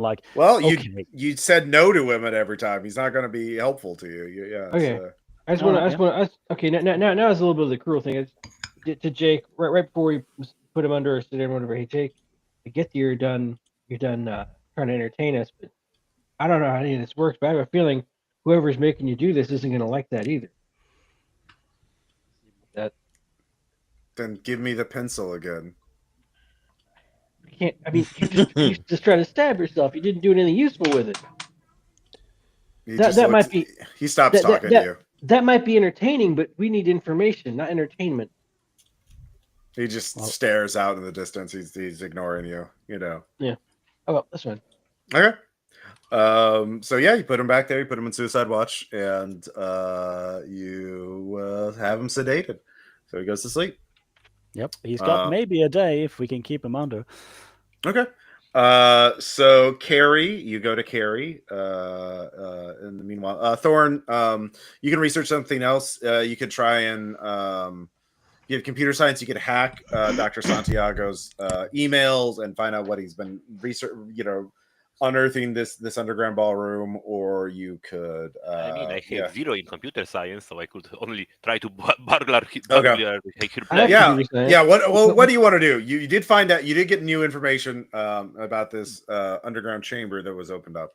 You don't know much about it, but I mean, maybe I'm gonna try to break into her house and check her notes on site. Well, he's Sure. like not. You'd have to drive there. I mean, you could do it, but it'd be late at night, and you could probably he would just tell you if you talk to him tomorrow morning. Like he would probably. He's not one to hide information. So is your guess? I'm gonna share the information with the rest of the team. And Okay, yeah. Well, we should all probably go with you because who knows what's there. All right. Well, do we want to ask him like a possible vector for the infection if he finds something then? Yeah. All right. So I'll just say you join everybody for the interrogation of Carrie Archer, part 2. So all of you are in the again. The 2 U.S. Marshals are in the room with Carrie. The others are in the observation room, and Carrie's back there, and she looks at the 2 of you and says, "Did you find the object? The mask? Yeah, we found the mask. Good. Can you show me? Bring it into the room. Okay. Put it on." You're the second person in the last hour who's tried to convince me to put this on. Why should I put it on? You're investigating these murders. It's the only way to understand. It's the only way to understand them. You can't just tell me. But Carrie, No. I mean, we're not. No offense, but we're not idiots. It has occurred to us, although we haven't said it out loud, that putting this mask on might turn one of us into one of you. What are you talking about? That's impossible. Did you wear the mask when you were killing people? Humans? I mean, I don't think it's impossible at all. I think that's my only leverage is to what information I have, and the only thing I want is for someone to put the mask on. So you're changing the deal, Carrie. We brought you the mask. You said you'd give us more information, so we'll work up to that. But okay. Did you wear the mask when you were doing what you were doing, when you were performing? No. I didn't wear it while I was killing people, no. But you did. Would you ever wear the mask? Right? Yes. Where did you find the mask? Now, one of you put the mask on, and I'll tell you. Because there's me, there's Jake Heath. I've heard that you caught a Benjamin Woodruff and an Antonio Caldwell. That's a total of 4. Well, there's other people in the jail, and we talk. Interesting. And what if there's another killer, and I know who I could help you find them. And maybe they haven't killed everybody yet. Maybe there's still a living victim who is being tortured as we speak. And if you put the mask on, you could save a person's life, or maybe more than one person's life. It's a lot of ifs and maybes. Yeah, it sure is. Well, also, I've seen somebody else out in the woods outside of your house. So maybe we don't need you to find this person. Oh, who did you see? Someone in a mask. You should put on the mask then. No thanks. Or counterpoint, even more shouldn't. Look, we could go on all day about that. How should I compromise, Carrie? What if we got one of your partners in crime who's not really a partner, but who's doing the same thing? What if we get one of those other people and put the mask on them in your presence? Is that good enough for you? Who do you have? Well, we've got Jake. Jake is out. No. Guess we don't now. Not Jake. Jake, it doesn't matter for Jake. It has to be someone who has to put the mask up. Why doesn't it matter for Jake? Because it does. Well, one thing, he's in custody, and and two, I don't think he would put it on. And if you're gonna put it on, you just get someone. Your cops. There's lots of people in jail. You could pull out of a cell and slap the mask on. But you just said that being in jail was the problem. Why we couldn't give it to Jake Heath or Jake or whatever. Jake's already put the mask on before. Hey, Carrie, would you like a pencil? I wouldn't. Can I have my juggling balls back? Oh no, maybe not. I am morbidly curious how you would mutilate yourself using Hey. juggling balls, but Who said Russ, anything out of about character. Yeah. Out of character. Now it seems like if the psychology guy also knows anything about pharmaceuticals, I forget if he did. Yeah. Maybe now is the time for meds that make people more cooperative, because this is not really going very far. That is extremely dangerous and extremely illegal, and you're in the middle super of illegal. And But it we're seems an less- extremely it seems dangerous less bad than- illegal organization. Yeah. It seems less bad than putting on the mask. I'm saying Well- it's going to be very hard to do that in Okay. the current circumstances because there's other law enforcement officers. You're probably I'm not the just- only. You're not the only people in the observation room either. I would just say, Quick Yeah. question, Ross. Is there any way for us to have her released to our custody on some kind of pretext, like we're transferring to a federal prison? that it would be possible to engineer to transfer to a federal facility, but like you would actually that'd be like 2 bureaucracy checks, and that's only going to give you her unrestricted access for a limited time, because if you don't show up with her at that federal prison, like that's your careers, and also you're probably also going to be arrested for felonies for breaking someone out of prison. So Mm. so Yeah, you could no, do just a that, thought. but you could do that, but Just a that would thought, give you just a like thought. that would give you like maybe 2 hours. Yeah, that wouldn't be enough time. Yeah.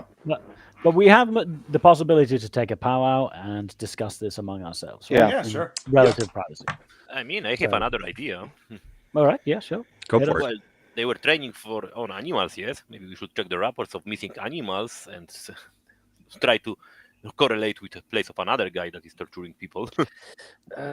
Maybe that's a side venture, I think. But yeah, you could look into that if you have the time. Could we head to regardless- Utica? Mhm. I'm Yeah, sorry. Could we there's- head to there's a Utica and couple maybe of- talk to her tomorrow? The professor? Yeah. Yeah. Yeah, you could do that tomorrow morning. Do you want to do anything else with Carrie. Carrie tonight? Well, I mean, I don't think any of us are putting on the mask, and she's kind of reached the her level of cooperation today. It seems. Yeah, that's I kind don't of know. where I am too. I'm toying with the idea of putting on the mask, but it would be such a weird thing to do, and I'd be like, okay, you guys, strap me down to a chair first, and it just seems like an awful lot of an ordeal for. I mean, you're gonna possibly end up in a cell after trying to torture and kill someone. Yeah. Listen, your life is a sacrifice I'm willing to make.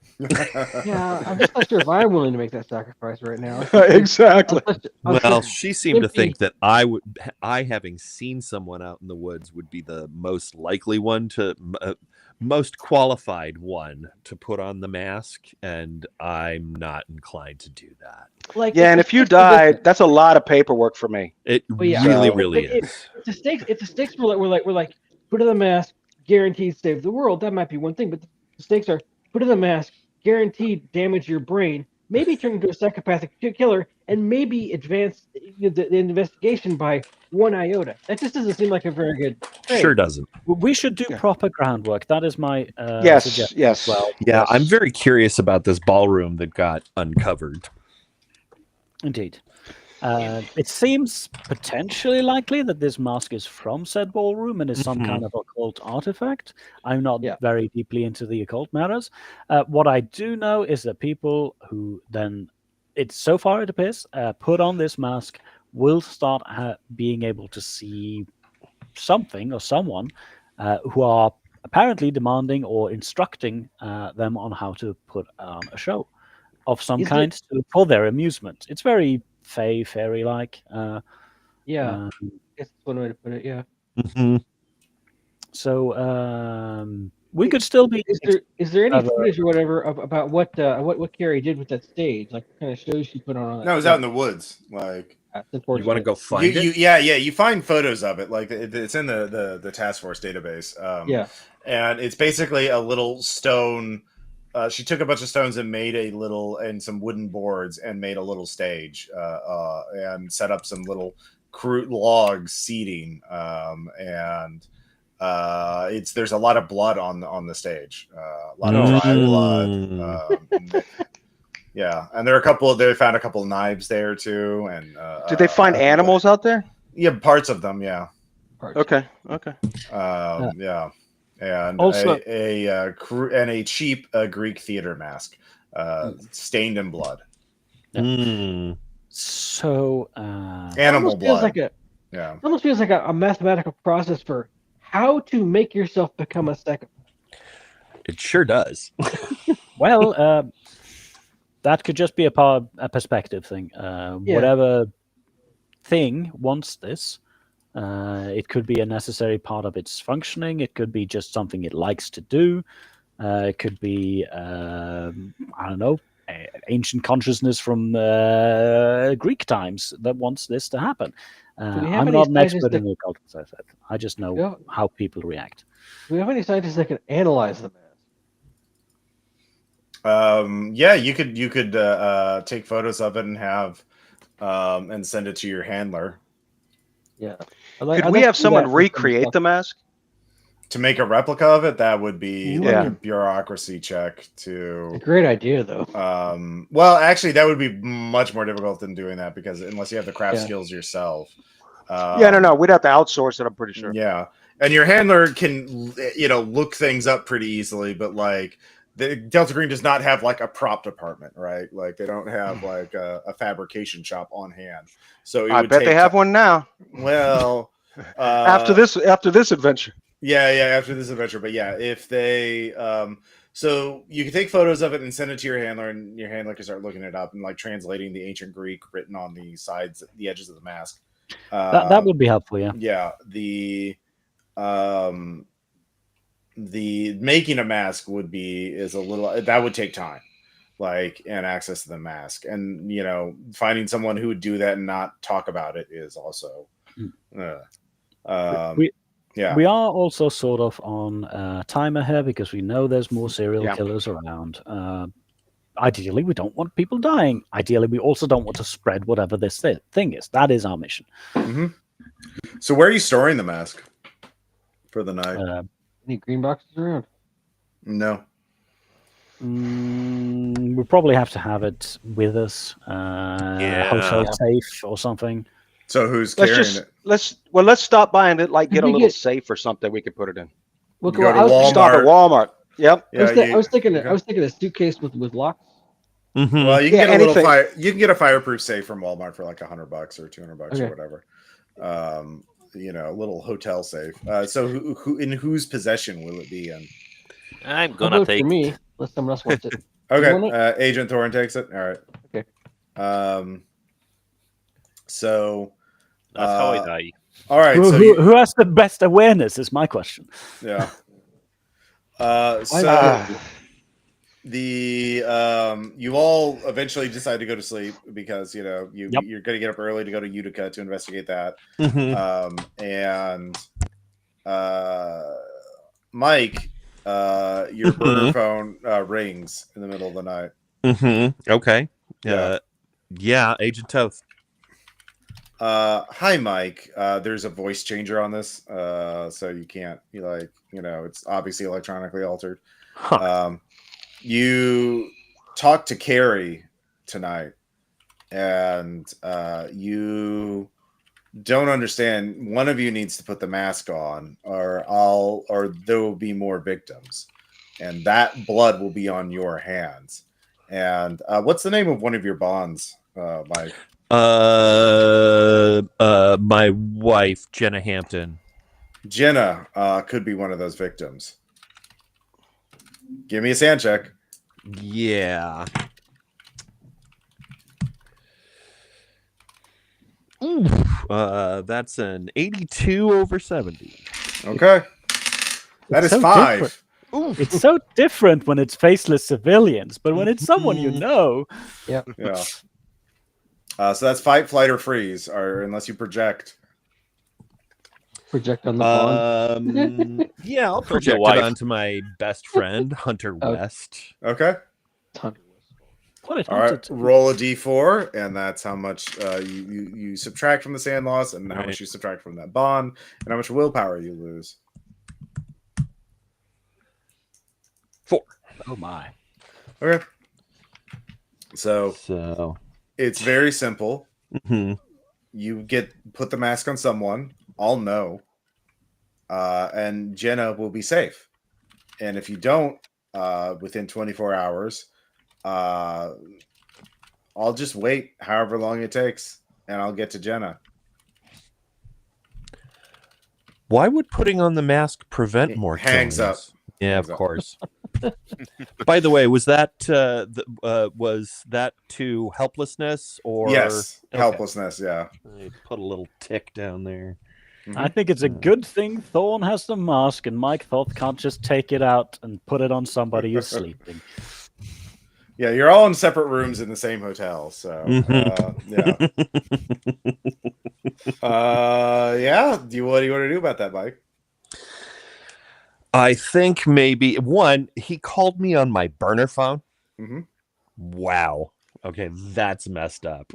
Welcome to the supernatural.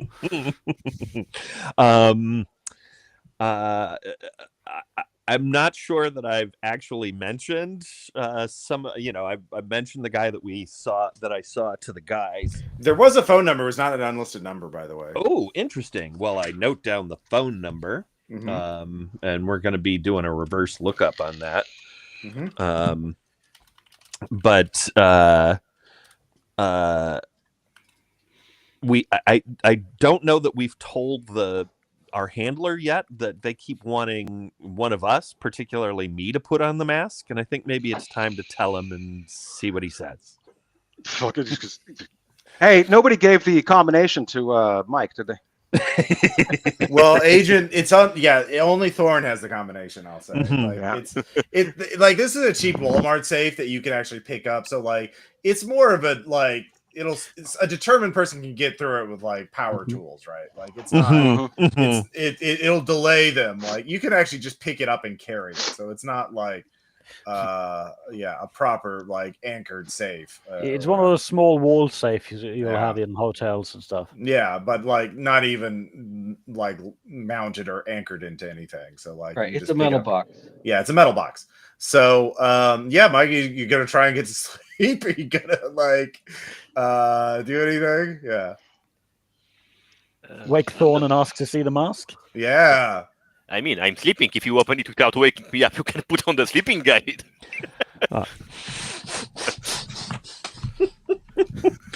Yeah, but we need you to get it out of the safe. Are you actually waking him up and asking him to do that?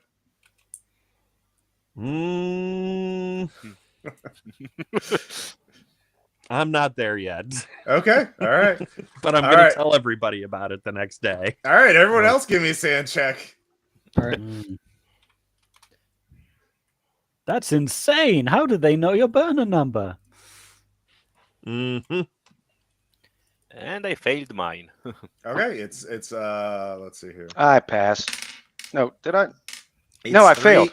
Yay. It's 3 if you fail for helplessness. Yeah, you're compromised in a way you don't understand. Yep. It's bad. Good. That's another check off adapted to helplessness. Yeah. That's progress. It's progress, as they say. Yeah. So it's the morning. You're all heading to Utica. None of you sounds like you're going to do anything specific related to that incident last night. So yeah, you decide, let's just go to Utica and figure out what's going on. Try not to think about what happened. Try not to think about what happened. Yeah. I mean, he said he wanted to reverse search the phone number. Oh yeah, Thorny, you can give me a second chat. Okay. Or yeah. Just because they say they're going to do And I something. failed. Okay. It's definitely a phone number. Yeah, you're unable. You're unable to get the name of the person who that phone number is registered to. So. Can I do a bureaucracy check to see if it's not a great bureaucracy, but it's something to see if we can get somebody at one of the local police forces to look it up? No. Okay. Yeah, Thorin failed and with a pretty. I imagine. What's your SIG in that, Thorin? True.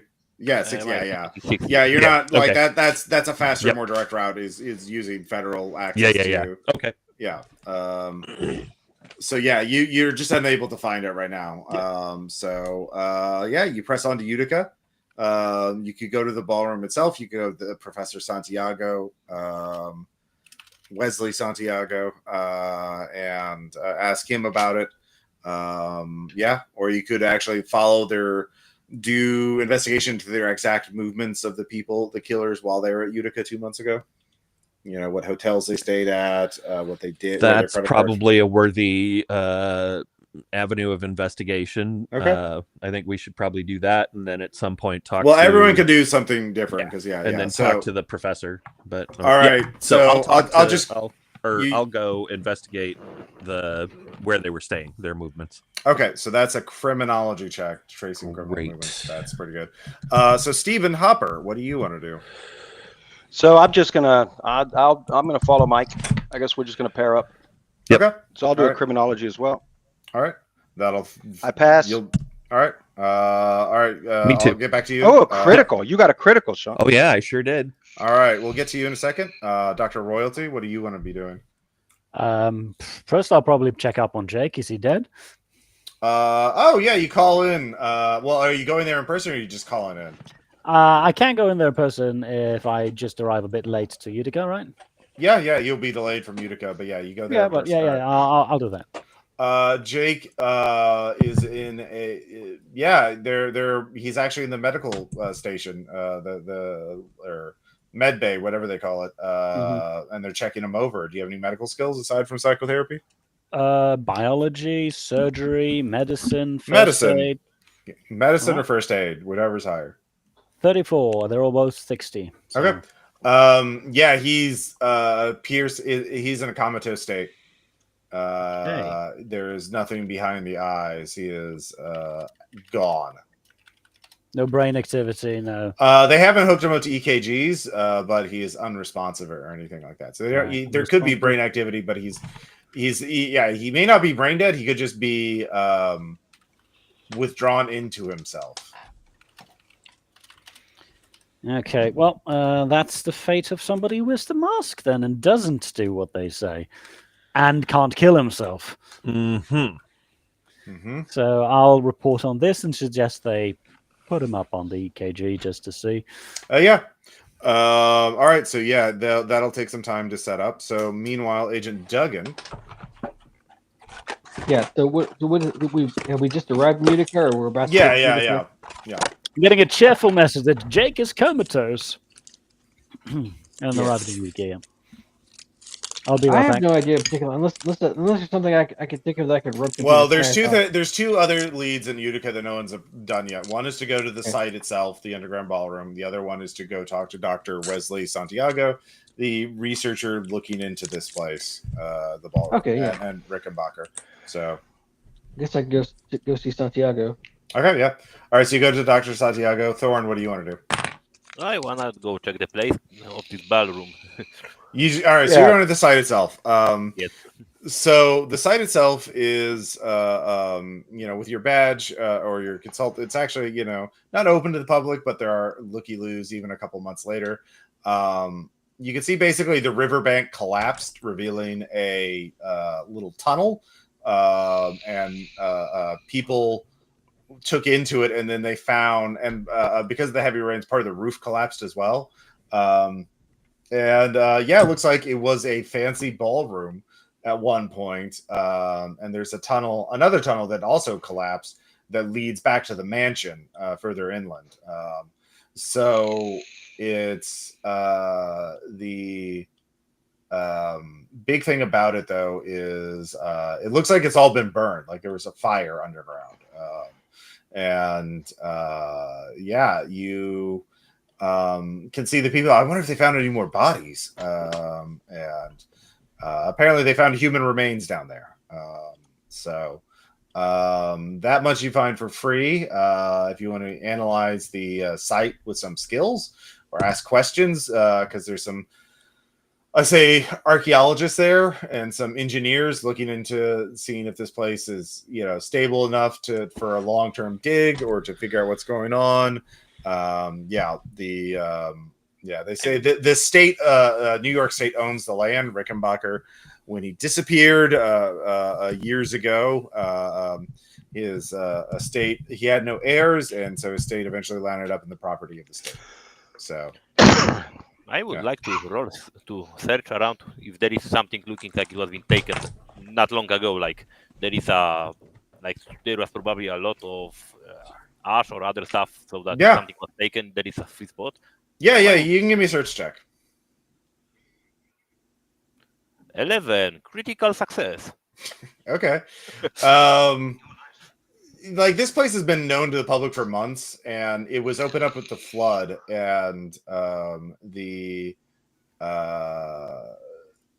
thing is, you realize that people probably found the site before it was publicly known. Like the flooding opened up this tunnel from the riverbank. Someone saw it, went in there and looted it and got out, and then it was discovered by the public, and then the archaeologists came in. So who knows what else was taken to the site before, people knew about the site. So, but you also can definitely find out there is a stage there, even though for performers, and there is a Greek theme to the decorations of the state, including clusters of grapes and Dionysus's visage looking down upon the stage. It is burned and charred, but like it is there. So it is definitely a stage themed after Dionysus or Bacchus. And at the back of the stage, you can see that there is a little alcove in the back, and there are these peculiar little indentations in there, which you realize are for masks. And there are 7 mask slots. And 7. Oh, nice. Yeah. Knew there was going to be more than one mask. So you can pretty much confirm that the mask came from here. And I'm gonna ask the archaeologists if they did pick any masks or they were all missing when they got here. Because meanwhile, the 2 marshals, you're with your crit success and your success, you're tracking down the movements of the 4 people, and you realize with that crit success, there's a community theater in Utica, downtown Utica, near the hotels of all of these people who were staying there, and they were doing workshops for people who are temporarily displaced. By the flooding, and there was a social scene. There's social media posts, and you can find all 4 people in group photos of these socializing gatherings. There is a person who is missing. Let's see here.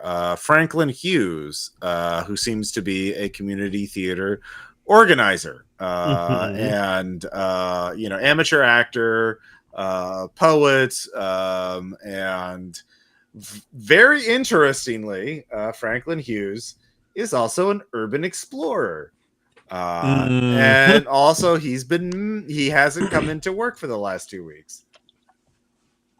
Is he one of among the suspicious missing? No. Interesting. I think he is for us now. No, he might have got a mask. He might have got the mask and put it on somebody else. He might also have been the stranger in the woods or not. It's hard to say. Yeah. So so Franklin Hughes is a person of interest now. I would wager. Meanwhile, let's see, what was Dr. Royalty, are you staying behind to do the EKG thing to see if there is brain activity, or are you? Yeah, sure. Okay. I'll assist with that. It's just... okay. You don't have to roll for that. His EKG is actually very active. There's a lot of brain activity going on back there. Oh, that's the worst case. That is worse. That is worse. Yeah. That there's no medical explanation for it that they can find. His eyes actually, as you look him up, his eyes start being glazed and they kind of come into focus for a bit, and he looks at you pleadingly. Oh, that is also bad. Yeah, give me a sand check for unnatural. I fail. All right, 1. Back to 56. He's looking at you. He wants to die, doesn't he? I'm telling you what he looks like. Okay. Yeah, you can interpret it however you want. Well, I'm not going to interpret it that way then. Okay. I'm just going to see if we can stop whatever's going on first and see if that fixes it. And if not, well, we can explore options, as it were. So, Agent Duggan, you're going to Professor Santiago, right? Yeah. All right. You go to his office, and his office is a mess. He has piles of books out and a big, and he's reading things. He's like, hello? Are you a reporter? No, I'm working on this case. A case? Yeah, so I guess that part's not that important. What I need is an expert like you to tell me what they can about, and I hope I have pictures of it. Tell me what they can about this mask. You're showing him the mask? Well, if I have it with me, yes. I'm not sure if we've established to have it with me though. But if I do, I mean, you could show him photos of it. Yeah, otherwise pictures. Yeah. All right, we'll say it's photos. Yeah, that's probably a better idea. Yeah, I would say Thorn has the mask in his car, unless someone else is in the safe. I was in no hurry to. Yeah. In fact, Thorn, you could have smuggled the mask onto the thing and put it in the indentation if you want to make sure it fits. That's an interesting idea. No, incredibly specific suggestion, Ross. Yeah. Do you want to do that? Oh, sure, yes. Is that sarcastic or is it actual? It's actual declaration. Yep, I'm gonna try to do that. Excellent. All right, yeah, all right. So we'll get to that in a second. The Professor Santiago says, "Oh, where did you find this?" I'm super vague, like the woods, but that's not really the critical issue right now. Yeah, I guess that's makes sense. Yes. So Alan Rickenbacker was a 19th century industrialist who was very wealthy, and he was also the founder of the Order of Bacchus, which I don't know if you know much about 19th century secret societies were all the rage back then. And they delved into the occult, and he was very much sort of a way to like pornography in the 19th century, when early pornography was dressed up as artistic, as a way to make it acceptable. This is a way to make pretty wild parties more acceptable by dressing it up in ancient Greek themes. Not a whole lot is known about this, and in fact, people thought he did this at a cabin somewhere away from his mansion, because there are some diaries of people who attended these things and talk about it. And let's see here.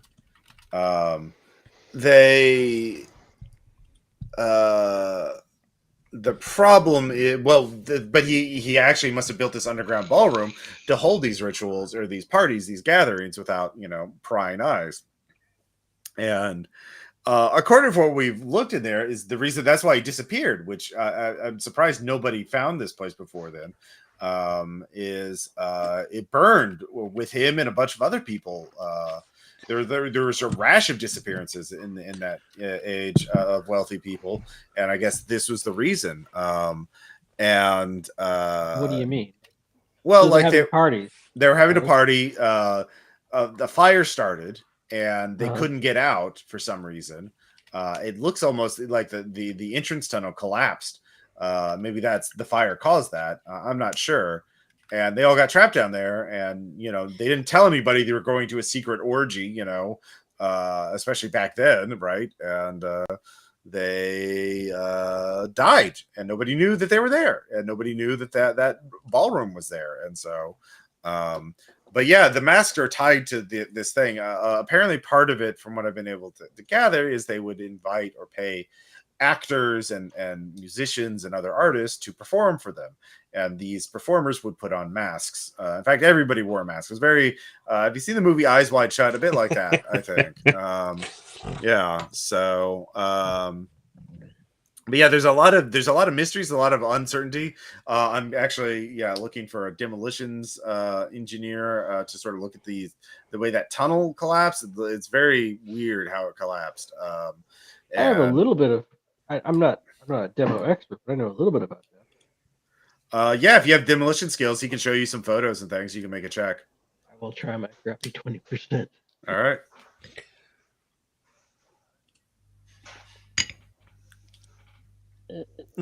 Nope, that's a 70. No idea. Yep, it's sure some photos. That blew up all right. Yeah. Yeah, I mean, it looks more like a fire started or something. You know, you're not sure. I mean, it happened over 100 years ago. But yeah, with that flooding, it must have washed away part of the riverbank that was concealing the riverside entrance, because that's how some people would get in, is they take a boat and be dropped off that way, right? And that obviously people saw the open door, the tunnel leading in there, and they went in, and we found this place. And it's an amazing find, yeah. So the masks are associated with this secret society cult thing from the 19th century. Yeah, where they put on shows and use the shows as an excuse to get downright naughty and stuff. You shouldn't be allowed to. That's I did find cool. an excerpt from some of his papers. We did have some about Rickenbackers, but it never made sense. But it's kind of odd. I think it's related to the Order of Bacchus. They had some sort of exorcism ritual as well, called the Ritual of Lycurgus. Lycurgus was a king who was driven mad as punishment from Bacchus, and it's something about rendering a person invisible to the blessed of Bacchus. Unfortunately, I have a feeling that might somehow be relevant to our investigation. Could you get me details on? I sigh out loud as I say it. Could you give me details on the ritual, please? Okay, sure. Here's you. what I have. Yeah. Wow. Okay, thanks. Appreciate those notes. All right, Thorn. You put the mask in the indentation. This is gonna be great. Yeah. You immobilize the eschaton. Give me and you're doing this. There are other people who are digging through the site, checking it out. Like it's an active archaeological. I'm gonna try to do it stealthy. Oh, you're out in the back and nobody's paying attention to you. Like, yeah, Okay. they're working in other areas. You don't have to roll for that. And as soon as it fits in perfectly, it's what you don't hear. It is silent as you're looking at the mask and the indentation, and you hear someone behind you walking on wooden floorboards that are perfect and not charred. You turn and you can see there's a spotlight shining on you from above, and the stage is uncharred, unburnt. The rest of it is in shadows, but you can kind of see that. And there is a man in a stylized fox mask, like an ancient Greek fox, like a divinity, fox spirit or something. And he's like, "Hello, Thorn. Would you care to talk? Give me a natural sand check." And I made it. Okay. It's just one. I think the party's over, isn't it, Thorn? I mean, I think it's long since it's over, Mr. I was a guest here. I was a playwright. And what kind of plays you write? Oh, I wrote very good plays. But I was not the master of ceremonies. Oh no. But I think the worst thing of a party is when people don't realize it's over. Wouldn't you agree? I mean, every party has to have an ending. Exactly. I was very good at writing endings. Would you like the party to end, Agent Thorn? I mean, it should have ended with the fire, so if it didn't end, it should end now. It should end. I believe we both want the same thing, but I can't. I can help you, but only if you allow me to help. That sounds like a catch, if I heard one. You don't have to put the mask on, but let me help you, and I'll write an ending to this story. Okay. And we can open the curtains and let daylight in and let the sword's tail come to an end. He walks towards you and stretches out his hand. I spit on my hand and stretch my hand to him. All right. Yeah. You black out. We'll come back to you. So the let's see who is doing. So yeah, Dr. Royalty. You 98 kg. You can show up at Utica now. Yep. So Mike and Steven, you figured out there's another person, Franklin Hughes. Yep. Yeah. Well, one and Duggan has caught up to you, and you have that. Yeah, and I communicated all the professor information. Very good to know. Very important. I think we need to maybe. Well, one, I need to call my wife and make sure she gets to safety somehow. And two, we need to track down this Franklin Hughes. Okay. We have very good cause to start getting other people on that as well, given that we've now found the connection between them, this cult. True. We could do that. All right. So you call your wife, Mike. Mm-hmm. And yeah, what is she, a housewife or does she have a job? No, I think she's a professional as well. So, yeah. Hi. Oh, hey, babe, I'm at work. What's up? Yeah, it's I hate to do this to you, and I know we've talked about this before, but I think I need you to go on a trip. Take Ani, and you need to get to safety for a little bit. All right, roll persuade. All right. You hate bringing work home. Ooh. Ooh. All right. So that's a tick on my persuade. Okay. All right. So you break the news to her that her life is in danger in the worst way possible, and that it's her, and she kind of interprets it as like being her fault for not being caught, and she's taking this really badly. So lower that bond by 3. Yeah. Okay. Yeah. And Ouch. Yeah. But she'll do it. And she is very mad at you. Yeah. I told you to quit. And yeah, we had that conversation that if this happened, you had to quit. So I expect to have that conversation when we get back. Yeah, we'll have that conversation later. Yeah. He should roll for helplessness. Yeah. Okay. That's fair. That's fair. No, it's a good. I mean, that's his life. Yeah. Take my word for it. That's fair. All right. Well, at least I don't add another tick there. All right, there you go. So, yeah, you can talk about your next move. I'll be right back. Just get a little more water. So how Yeah, how right. did I kill all Well, of it's us? certainly exciting. So, Duggan, I'm interested in this ritual. Yeah. Well, I got the details from the professor because I hate that this is going to be relevant, but clearly if there's some kind of a ritual that it helps end all this, that might be probably going to be important. Well, as I understand, I just hope we don't have to dress up in weird clothes for it or something.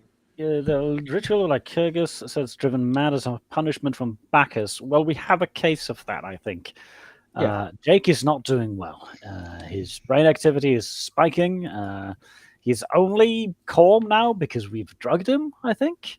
So I think this kind of lines up with the thing about a person being rendered invisible to the blessed of Bacchus. Kind of lines up with maybe clearing away the effect of the mask. It's weird that we're invisible to the blessed. It's like it seems like all these people are responding to someone who's invisible that we can't see. I don't know what that means. So they're not. Or was it rendered invisible or rendered visible or something? Rendering a person invisible to the blessed of Bacchus, according to these notes. So it's more like once they can see you, you don't want to be seen by them anymore. At least not for long. So who are the blessed of Bacchus then? I think probably whatever's instructing people to torture animals and have fun. I guess in weird and unusual to us ways. I'm familiar with this idea from somewhere or other, where you have like an outside entity or force or whatever that just tries to convince people to do horrible acts because it finds them entertaining and humorous. It sure sounds like it. Yeah. Yes. And getting a guy to poke out his eyeball, well, maybe that's fun if you're not actually the one being affected by that. Well, from what I remember of the rituals of Bacchus in history, they would during their festivals, they would all get wildly drunk and intoxicated and run out and set upon a stranger to rip them apart. Because it's funny. If you're that wasted, it's funny. True. Yeah. All right. Yeah. I'm back. What's the next move? Well, what I'm saying is we have a test case here with Jake regarding. I need to get back to Agent Thorn because Thorn blacked out for a moment. Really, Agent Thorn was fine. Nothing's wrong with him. Thorn, you wake up in a different place. Give me a sand check. 38. I made it again. Okay. It's 1 for unnatural. You're in a coffee shop, and there's a stack of paper with that is in front of you, and a cup of tea next to you, and a scone. The paper is you can see evening the order the swan song of the Order of Bacchus, and you start reading through it. It's a play. You've written a play. It's not in your handwriting, but your hand is holding the pen, and it is a play about a secret society of rich people who torment artists for amusement and to gain the blessing of Bacchus. And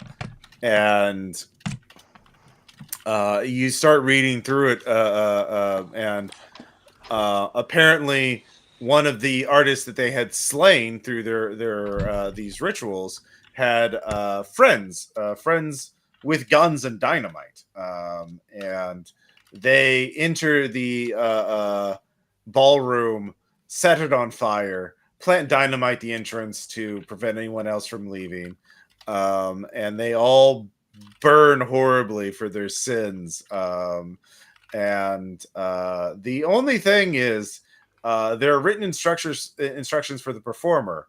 For maximum effectiveness, one must don the mask and perform this play in front of the honored guests.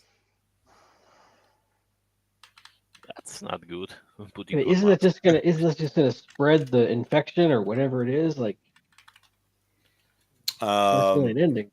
The play basically, you can give me an int ×5 check, Thorn. 28 out of 85. The point of the play seems to be like The Order of Bacchus is dead. You have all died. It's over. So I keep repeating. Well, that's the information you get from it. So yeah. I'm gonna meet with the other agents and show them the play I found. I've got All enough right. in my. Everyone else, give me a Oh. sand check for your You agent found it. blacking out and being possessed by what? Something. I mean, he didn't say that. He, Yeah, he he said did. he found a script. Oh, okay. Yeah. Yeah. All right. All right. All right. Give me a persuade check there, Thord. Tempted to roll human counter. Yeah. Yeah. I mean, I'll roll 54 out human. of 60. I made mine. All right. Persuade. What number did you get? 54. 54. So you have to beat a human. If you want a human, no, you have to get a 55 or better, or get a crit. on I human. completely believe him. Okay. I Critical believe fail. Fail. All right. Well, there you go. Good job. Yeah. Yeah. So you have that. You have the mask. Yeah. I think Gromkill didn't roll yet, so maybe he's gonna beat me. Yeah. I mean, he says he found it. He found it. You know, we shouldn't not trust our fellow agents, right? I mean, that's all there is to it. What? Okay. Yeah, I don't trust anybody. Gromlach, are you rolling humans on Thorn? Oh, I'm sorry. yeah, I he didn't caught know up we were with with him. Yeah, he just caught up. he returned with a script. Nope. Okay. Yeah, no, I But passed. 28. So that is lower than his roll on. Yeah. Great liar. Yeah.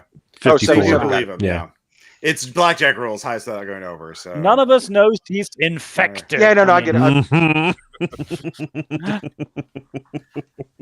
So Right. So this appears to be some kind of script. Huh. What did you say you found it again? I'll believe it, whatever it is. In the ruins of the theater underground. Okay, interesting. The ballroom. And it survived the fire.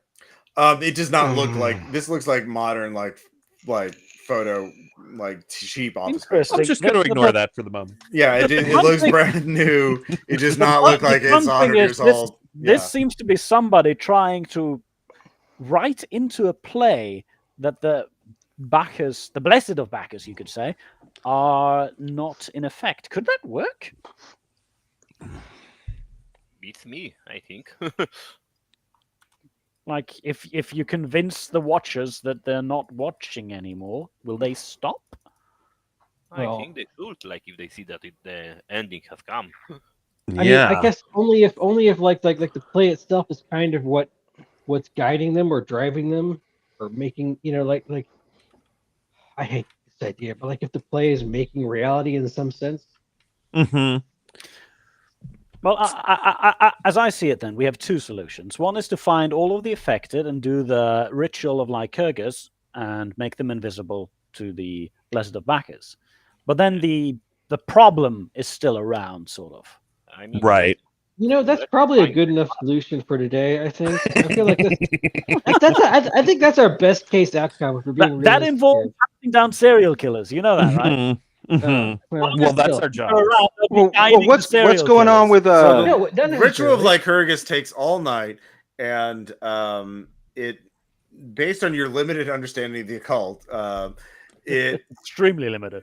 it basically you have to create a vessel which is not specified, and you transfer the wits, in other words, the sanity of the target into the vessel, and thus they become completely mad, which renders them invisible to the blessed of Bacchus. And then you have to transfer their mind back from the vessel into the recipient. None of this makes a lot of sense to you because none of you are experts in ancient Greek myth or the occult or the unnatural. Nope. So it sounds like, yeah, what is a vessel? That is left totally ambiguous. Mhm. And if you ask your handler for help, you have no idea when to expect that. Yeah, the handler does get back to you with the translation of it. It is a dedication to Bacchus. This mask is dedicated to the blessing to Bacchus. May he and his it is odd though, because it says those who wear this mask wear no mask at all. Oh God! Yeah, and Bacchus in his honorable kingdom. No, I understand that. I think that the idea there is like saying that like oh your true nature, don't you know, is to be animalistic and monstrous in this way, and that's what. I'd argue that the truth is that we're, as humans, we're both. That's the actual truth. Anyway. Well, I have a quick question. It's kind of in a different direction. It might be a long answer, but what about that guy we were tracking, Franklin the Hughes? one from the theater company? You haven't done anything to track him. You know, you got the name. That's it. Yeah, that's what I. Yeah, that's what I mean. Are we? So are we? Okay. Sure. Start trying to find him. Sure. Yeah, I guess we should do that, and also try to start planning out how we do this fucking ritual. Yeah, Because my idea, I was being super hopeful with the ritual, or once one of the other player characters explained it, I was thinking, well, maybe you don't have to have all the killers present for the ritual. Maybe just doing it, cancels out, so it makes it so that all the potential killers out there can no longer see quotation marks Bacchus anymore, and so that the they're ritual free. Lycurgus seems to be pretty specific to one person, while this play idea seems to be. Yeah. Well, we could do it 9 billion times. It'd be fine. No rush. Whoever created the script of the play seems to be trying to convince the watchers that they're no longer watching. Is my take from that. Yeah, I think. I mean, it might feel work. like that might be a better avenue of pursuit, or a That's safer kinda what I one was- for at least Maybe we should try that everybody first. else. But we should play. probably pursue Franklin too. Mhm. I mean, maybe we should track the guy, take him down, and then tell them. Well, the play is Let's do very that. explicit that you have to put the mask on. Yeah, no, I understood that. Okay. But first, let's find Franklin Hughes and Okay. take care of it. Finding the dude is pretty standard criminal investigation stuff, so you can roll criminology or bureaucracy. I think criminology. In fact, you need at least one success in each, so at least one Okay. criminology and one bureaucracy check. Oh boy. I also want to do some bit of backup checkup, because is there anyone else who's gone missing from this local area, from this local theater group, who could be, also a bemasked person? Yeah, you can make another roll for that, especially now that you have the Utica Community Theater as a access point, or as a bureaucracy. yeah, bureaucracy would work. Roll. Yeah. I'll try bureaucracy. I just rolled critical Didn't failure. make it. I rolled a critical failure on criminology. I passed both. Okay. Yeah, Yeah. I'll just go down the line. So Hopper, what's you only get to roll one skill. So Okay. yeah. Oh, then I passed criminology's criminology. Dr. Royalty, for your side investigation of looking for Bureaucracy. Okay, did you succeed? 30 under 50. Okay. There are other people that people go missing all the time, right? So there are I would say, let's see here, probably 3 more people that might be potential victims or killers. Yeah. So total of now 5 missing people that of interest. So, so I'm going to add them to the roster based on the same logic that we have we have identified this group now. Whatever cult they were in, Mike, they could be victims, they could be killers. Yeah. It's all right. Mike, what did you succeed on? Did you succeed on a bureaucracy check? Oh, yeah, I succeeded on a Okay. On my bureaucracy check. Okay. Agent Duggan, what were you? I failed on a bureaucracy check. Okay. And Thorn, what did you critically fail on? Criminology. Okay. All right. So with the critical failure, here's the thing. You figure out that Franklin Hughes is staying at an Airbnb outside of Utica under his sister's name, Linda Hughes. And unfortunately, Thorn sends him a message asking where he is, alerting. You just basically tip him off that he's being pursued. So the Airbnb is long cleared out. If you go there, well, yeah. What do you want to do? So you realize, so you go to the Airbnb and you don't realize, and Thorin doesn't realize that he fucked up and sent a message to the Airbnb itself, asking if Linda or Franklin Hughes was there. If Franklin Hughes was there. He is gone, but it looks like you find some weapons in there, some knives, a baseball bat with some tape on it, with like dried blood on it. I'm gonna search around if it's one of those shady Airbnbs where there are cameras hiding in the room. Oh yeah. There are cameras, but they have been meticulously taped over. Nice. I mean, if they even one in the wall plug. Well, they weren't that clever. They're lazy Airbnb landlords. So I mean, they out his face covering it. You get him going into the place. Cameras. We know where he's been. We can start tracking where he's going and stuff like that. Yeah. Certainly put out an APB. We've already had one on him. Fair. So with that you can you can put an APB out on him, but he's gone. He's in the wind. You don't know where he's going, and you don't know what he's driving. It looks like, Can we figure out? I mean, he might be dumb enough to take his own cell phone. Could one of our his cell phone has not been turned on for 3 what weeks. his cell phone was, or maybe well, there you go. We are in a surveillance state, and we do easy know way. where he Alright. was. So has he gotten rid of his new cell phone yet? Yeah, well, the SIGINT guys might be able to do this. Yeah, you can give me a SIGINT check. 26 out of 60. I've passed SIGINT. I mean, if you spend the rest of the night doing this, you can get his movements up until when he got rid of his cell phone. And it's a hunt. Yeah, it's a hunt. Well, I mean, that's where he was. So you do get a message from the task force that Carrie Archer wants to talk.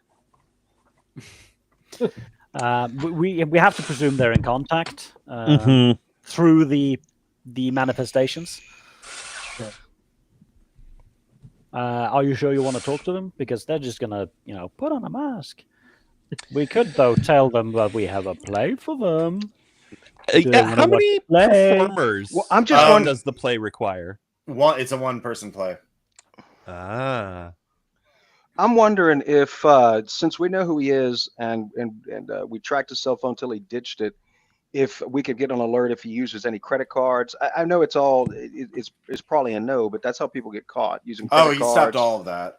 You did that with your criminology and bureaucracy check. All right. You realize, he has gone off a grid and is extremely good at it. Yeah. Urban explorer. Well, yeah. Well, maybe he's also. You already brought up the manifestations. Maybe they're helping him in some way. Yeah. But Carrie Archer wants to talk. All right. I'll give you also an idea times 5 check. Sure. So that's a 29 under 10. Or under 50. You probably don't. Okay. Oh, someone got a critical. On what? Was that the critical failure? I don't know. I got a critical success on the idea. No, critical success on the idea. Well, it was okay. Yeah. You don't want to mention the play to Carrie, or that's your secret weapon against them potentially, right? Like that you don't want them to be cued on that there's something that could be detrimental to them. So okay, fair. Yeah. I mean, but they want to be entertained. Was the Fox guy? Sorry, what was your question? Was the Fox guy? Bacchus's enemy? Is he the we one don't know who anything about the Fox guy. I figured that was destroyed him or Fox defeated guy. him? You don't know who the Fox guy is. Only Thorin saw him and interacted with him. And Thorn lied to us and said he found this Okay. play at the. Oh yeah, that's right. Yeah, none of Thorin's keeping that to himself. It's a secret. Yeah. Yeah, that's true. So yeah, you don't know shit about Fox Guy. You don't know that there is a Fox Yep. Guy. What Yeah. Fox Guy? Yeah, what Fox Guy? Exactly. All right. Gray Fox. I had a dream. Never mind. Yeah. It felt I'm so going to real. take a quick bio break before we go talk. To Yeah, let's Carrie. go see Carrie. I'll be Okay. right back. All right. So the let's see here. So you're all heading back to talk to Carrie. And yeah. Can I? So this is going to be ridiculous, but can I try a human check just to figure out? She likes gifts. Any gift? I can bring her? You can give me n times 5. Okay, that's not great for me, but we'll see. Maybe some more Who knows? juggling balls. Okay. Oh, I passed. So 12, under 50. she wants props to perform. So Yes. if you could think of something, you think maybe there's something about maybe it's not even necessarily violence per se. It's something about novelty, and something different. So, but you don't know Carrie's background is she worked in community theater a bit, and she as a hobby, and then went to Ren fairs and things like that. Theater kid, but like she's not a professional entertainer or performer, so you don't know. No. What if we got her? Okay. A costume? Sure. Just like stop by some like I don't know, like Spirit Halloween or something. Just got her some kind of. What do you think, guys? If we got her some kind of like costume, it doesn't mean we got to put her in it, but we could say, wouldn't you rather wear this? Yeah, but then what costume? So she could play a role. Yeah, that's what I'm wondering. So I mean, it could be any shit, even if it's like a witch's costume or a wizard's costume or like a It toga. does feel like we have something to trade with the affected because they need to entertain. And the default, if they don't entertain in interesting ways, is do violence or do violence upon yourself. So maybe fresh things is what they want, but you could buy something rare and novel to her, and she'd probably appreciate that and might be more cooperative in that way because then she can entertain the manifestations. Mm. How about a Sabrina teenage witch costume, but not slutty if they have that? I do remember that this needs to. Oh, they're not going to have one. Do that's remember not that this slutty. needs to be, handed over in an interview room temporarily, or she's still, a criminal in jail. Uh-huh. Yeah. Oh no, but we could just show it to her. I might not ever give it to her, but just show it to her. Say, look what we got for you. Wouldn't this be great to entertain them? All right. give it What a are you shot. hoping to get out All of right. it? So Just you get her what costume? That's pretty trivial. I vote for witch. Okay. Yeah. All right. You You get a Wicked Witch of the West kind of costume. Black pointy hat, broom, that kind of thing. And who's going to be in the room and who's observing? Like, She's talked to me before. I'll talk to her. okay. I'm gonna be observing. Yeah, I want to be in the room I too. prefer to be observing, but I can have we can have a mic in somebody's ear if I want to make a comment. Okay. Absolutely. I could be in the room. I thought I'd be in the room. All right. So the 2 marshals go into the room, right? And the other 3 are outside. Is that? And I think Duggan went in as well. Okay, I'd like Doug. to go there Okay. too. All right. Yeah. So two U.S. Marshals, FBI agent walk into an interrogation room. That old chestnut. That old chestnut, yeah. Wearing a tan trench coat. And she says, Deputy Marshal Stephen Hopper, Mike Toth, FBI agent Quentin Dudgeon, and I also like to thank our Dr. Royalty and Agent Thorne of the NSA here. So everyone give me a sand check. She name check people who I'm are beyond fine. the I saw limit. this coming. Yeah. I made mine. Yep. Okay. Oh. 1. I rolled a 1. I'm fine. Shouldn't be, but We I'm so fine. expected this. Yeah. All right. Yeah. All right. I passed. I'm like a 14. rock. 14 Oh, under there's 16. There's We like are a like- few quirked eyebrows. That's all she's getting. Yeah. We are like, we know our names. What are you saying? Yeah. Continue. So, what do you think is worse, betrayal or just pure random happenstance, intentionality or chaos? Before we answer, what are the stakes? The stakes are very high. Life and death.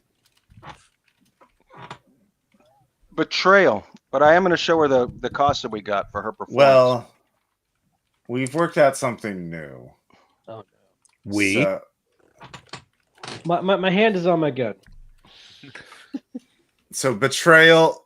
Oh, Yeah, they wouldn't yeah, let us yeah, take guns yeah. in the room. She's handcuffed. She can't, Yeah. Well, yeah, she can't do anything handcuffed. as Yeah. much as possible, I'm prepared for violence. Yeah, but I've got my baton. So As much as betrayal I've got my is worse baton. than simple random violence. So,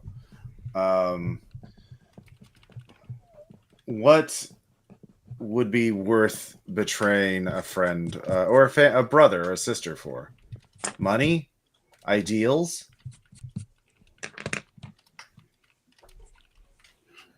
Love? Self-preservation? Probably self-preservation.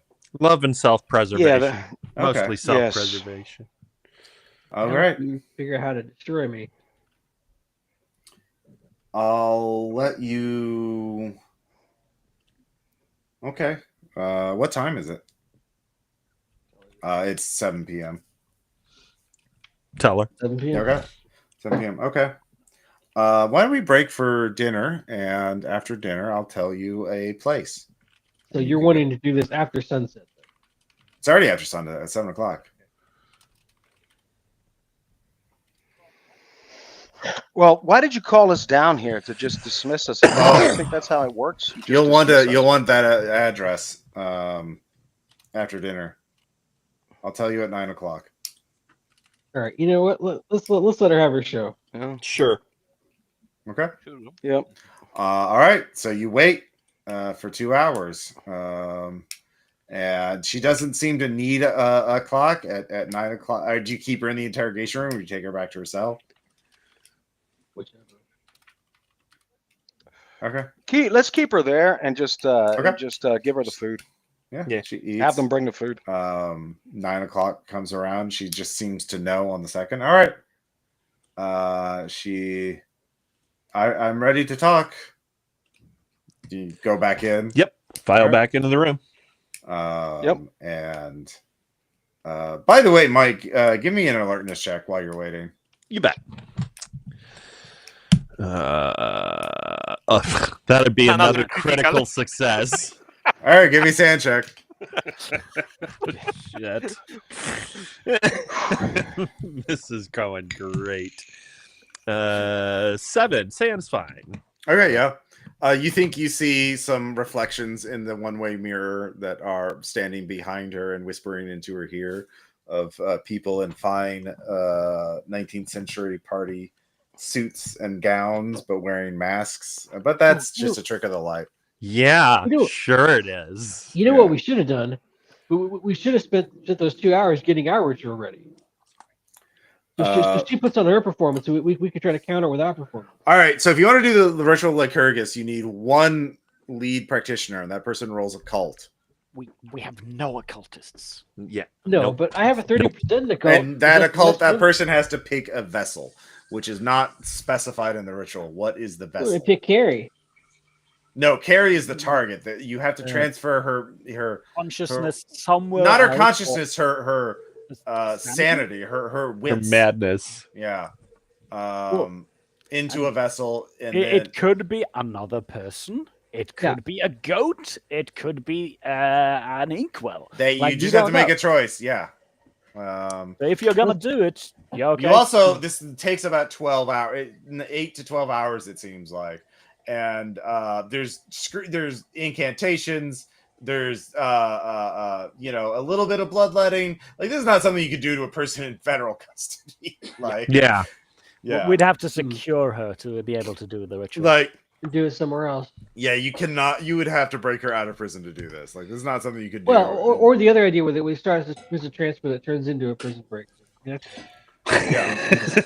Just ending all of your careers. Yeah. And also Well, I mean, possibly making you not fugitives. necessarily, because it could be a prison transfer that's technically a prison break, but It then would end your careers if you let a federal prisoner get out of well, custody. hang on. For incompetence, if not maliciousness. Yeah. Hang on. If she somehow got super lucky and she actually successfully died appropriately, or was somehow denuded of all power and influence, then you can be like, okay, she got away from us, but we got her back, and put her into prison or something. Still, incompetence is going to be a strong case for you not ever, Yeah, I'm not so sure that's a good idea. Well, but it's, I mean, yeah, it's not. Hey, I don't think there's any good ideas here. I don't think there's any easy way out of this problem. This one is one where we might be able to get Delta Green to go to bat for us to save our careers if we successfully. They're not going to do that. I mean, you could try. Yeah, you could try. I should not specify what Delta Green will and will not do. So at 9 o'clock, she just says, "All right, I'm ready to talk." You go in, and she gives you GPS coordinates. She just recites a bunch of numbers like those are GPS coordinates. You'll find the artist calls it the price of betrayal. It's an interesting piece.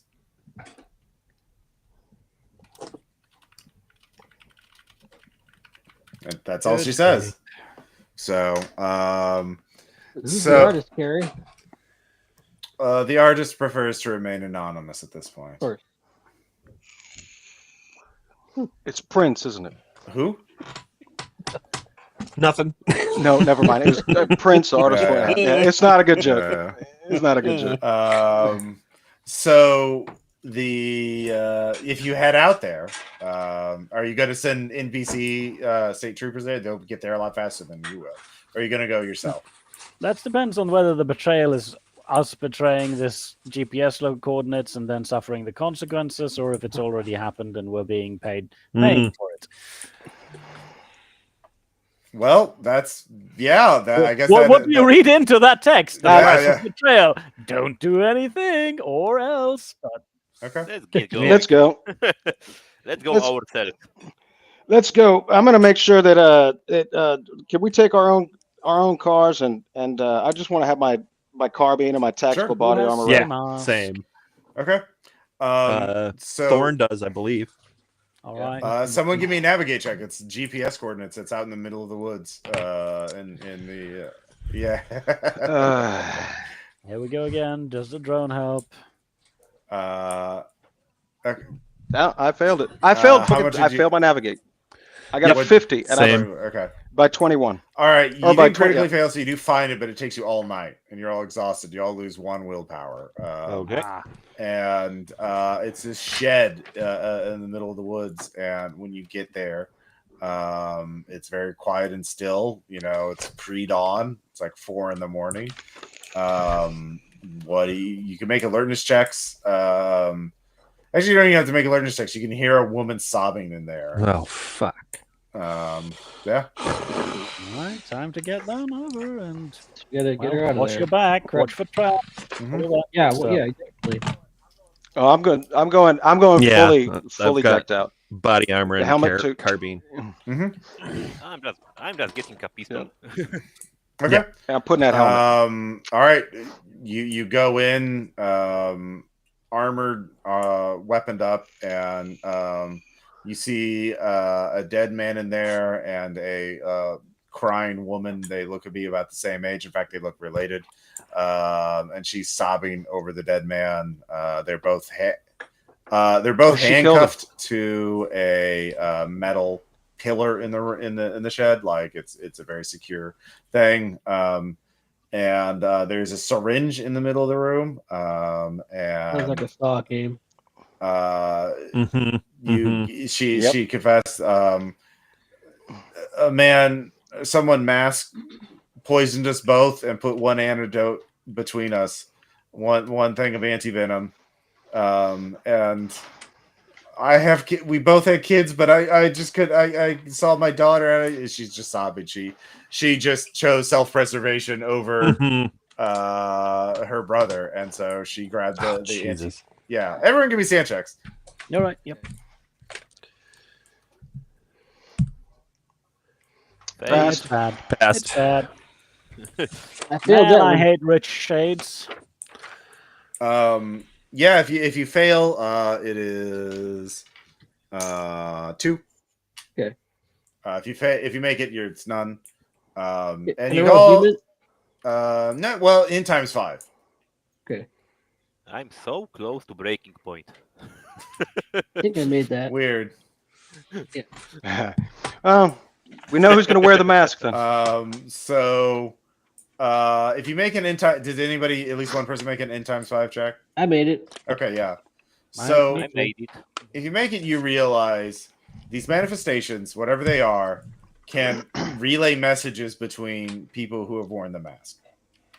I critically failed that in time. I Okay. sort of already knew this, so Yeah. I suspected.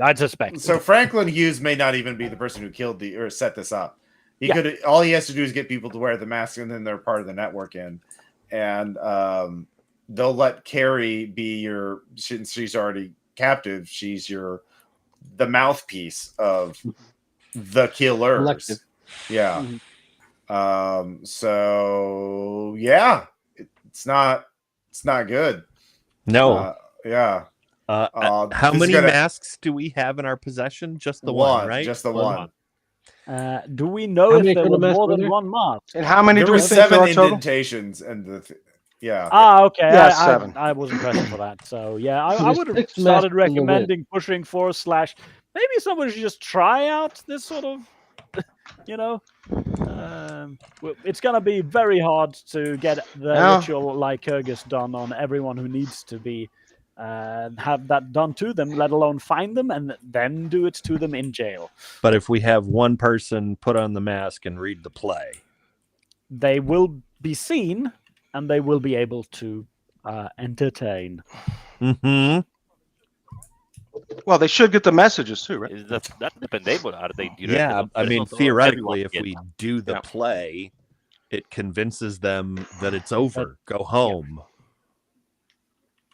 Don't have to go home, but you can't stay here. Mm-hmm. That could still be a trap, but it's the only lead we have that Yeah. not Yep. sort of hopeless. Yeah. Well, we're just chasing our tails. You're right. All right. So, do we draw lots or what? I'm not a great actor. You could all roll D100. Whoever gets the highest one is the one who loses the lots. Yeah. Unless someone's Anybody? volunteering. Anybody? None of us are actors, right? Yeah, I don't think so. Mm-hmm. All right. Whew, 37. All right. 16. Oh, thank goodness!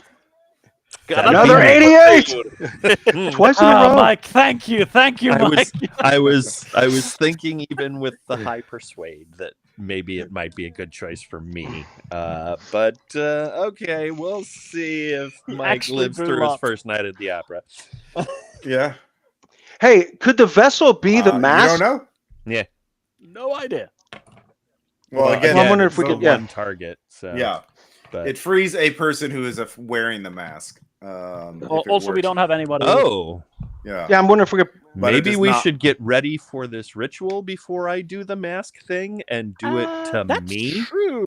No guarantee you'll still be free, but Well, yeah, you don't know if it works, but the literal lycurgus seems to be about severing the connection between the mask and the manifestations But between the person. bas- Yeah. So basically, Yeah, I guess. we can set it up so that if the play fails, we can still free our agent. Yeah. That's I'm basically just asking you guys to tie a rope around my waist. We were going to do that anyway. Mike, so Hopper's going to go over and place his hand on Mike's shoulder and say, "Don't worry, buddy. I'll thanks. kill you." for Thanks, doing man. that." And Courtney behind him already has a gun. What sort of relationship do you two have? Is what I'm asking. I mean, would you want to live? I don't know. Hey, no, I you know, did see if- the look in Jake's Mhm. eyes. So Yeah. not Yeah, particularly. Jake look like it's not, or Carrie and Jake make me look like it's not really worth it. Yeah.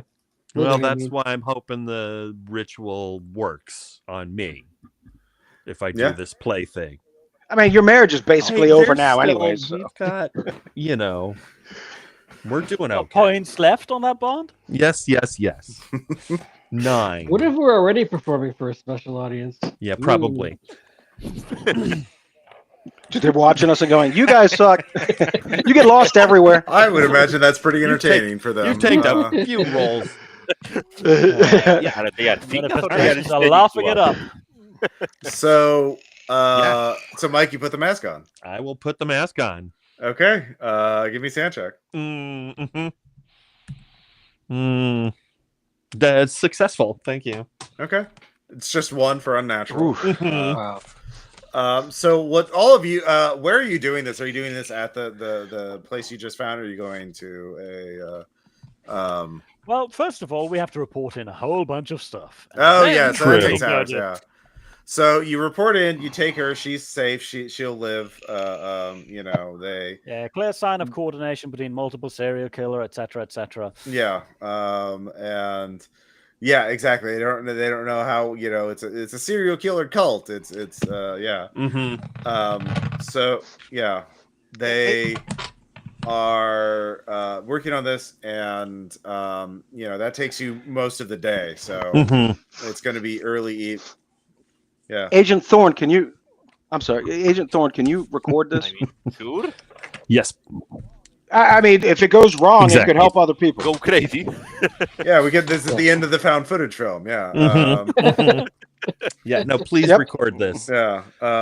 So if this costs my life or my sanity. So where do you want to do this, Mike? Where are you going to find some empty warehouse or something, or are you going to do it at your hotel room, or how about that theater? The little bloodstained place out in the woods?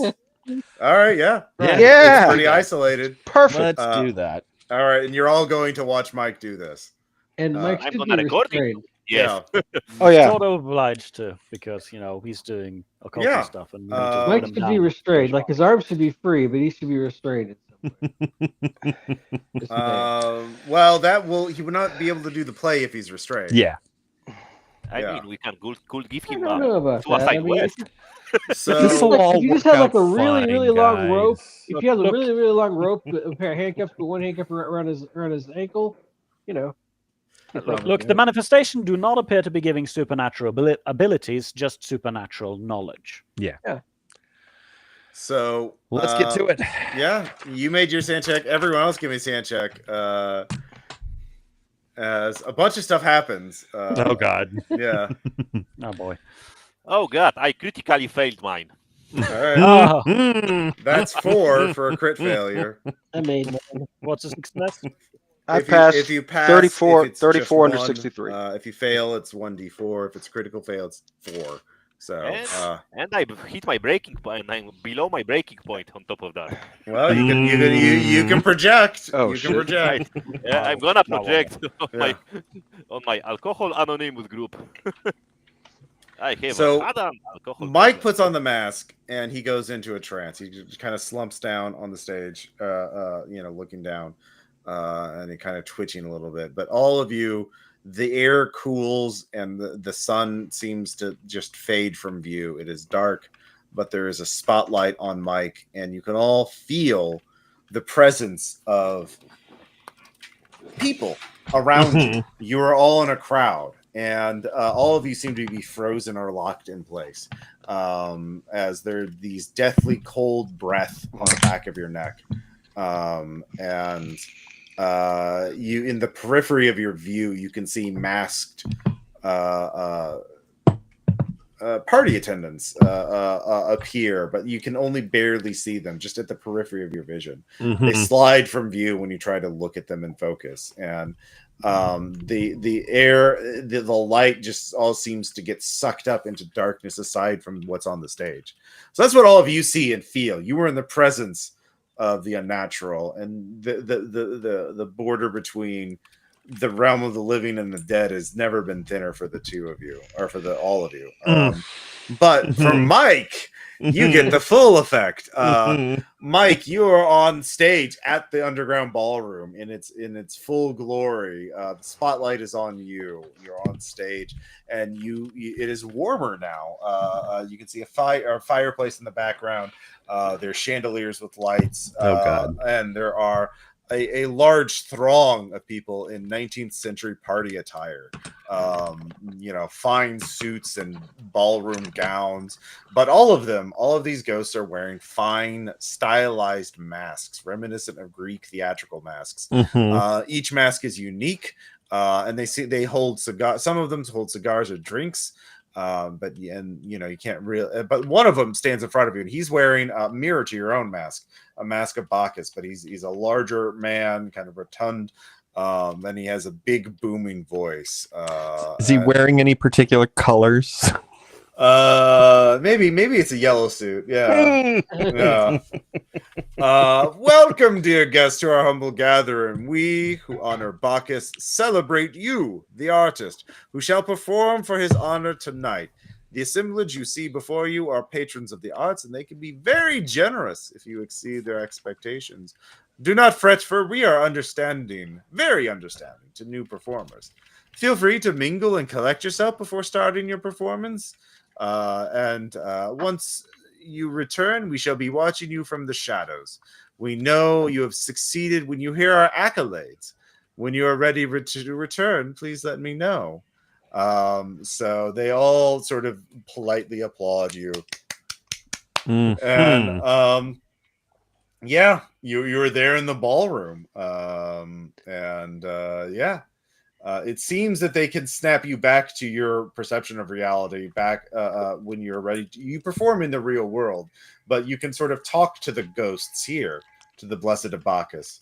So if you want to, you can. You recognize that the master of ceremonies is probably Mr. Rickenbacker, but you don't know any of the other ghosts because no one told you about the fox mask. Yes. So yeah. What do you want to do? Well, I guess I'll walk through the crowd a little bit and see if anybody's interested in talking to me.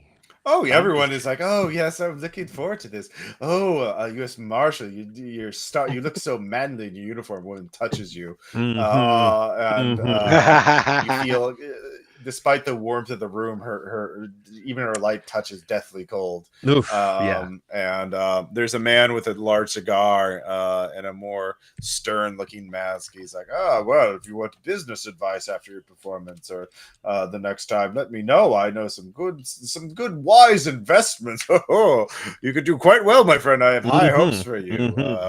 There's people are asking you questions. They're very friendly and eager. They're very high-heeled, genteel folks just wanting to mingle. Yeah.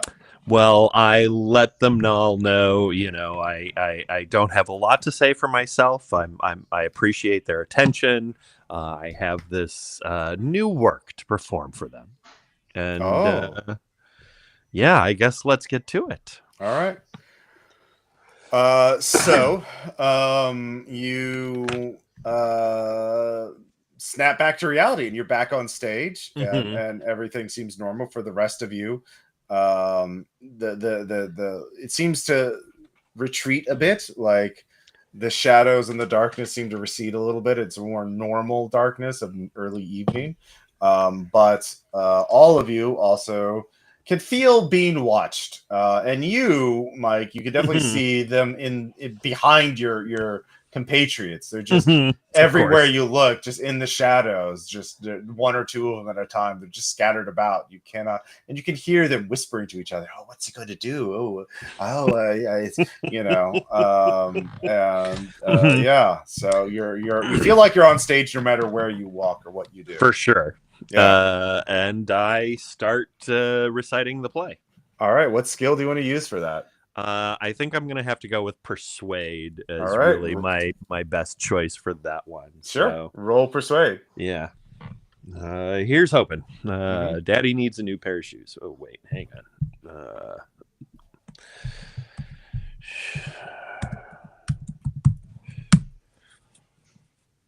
on. 19. Yes, My indeed. Okay. 19 under 70. So you feel like you really get into it, and something about this play just really you suddenly feel like you're an experienced actor with decades of experience, and you can embody these roles perfectly, and you can feel what they're feeling, the surge of pleasure when you watch these people suffer, and how the blessing of Bacchus made you better at everything.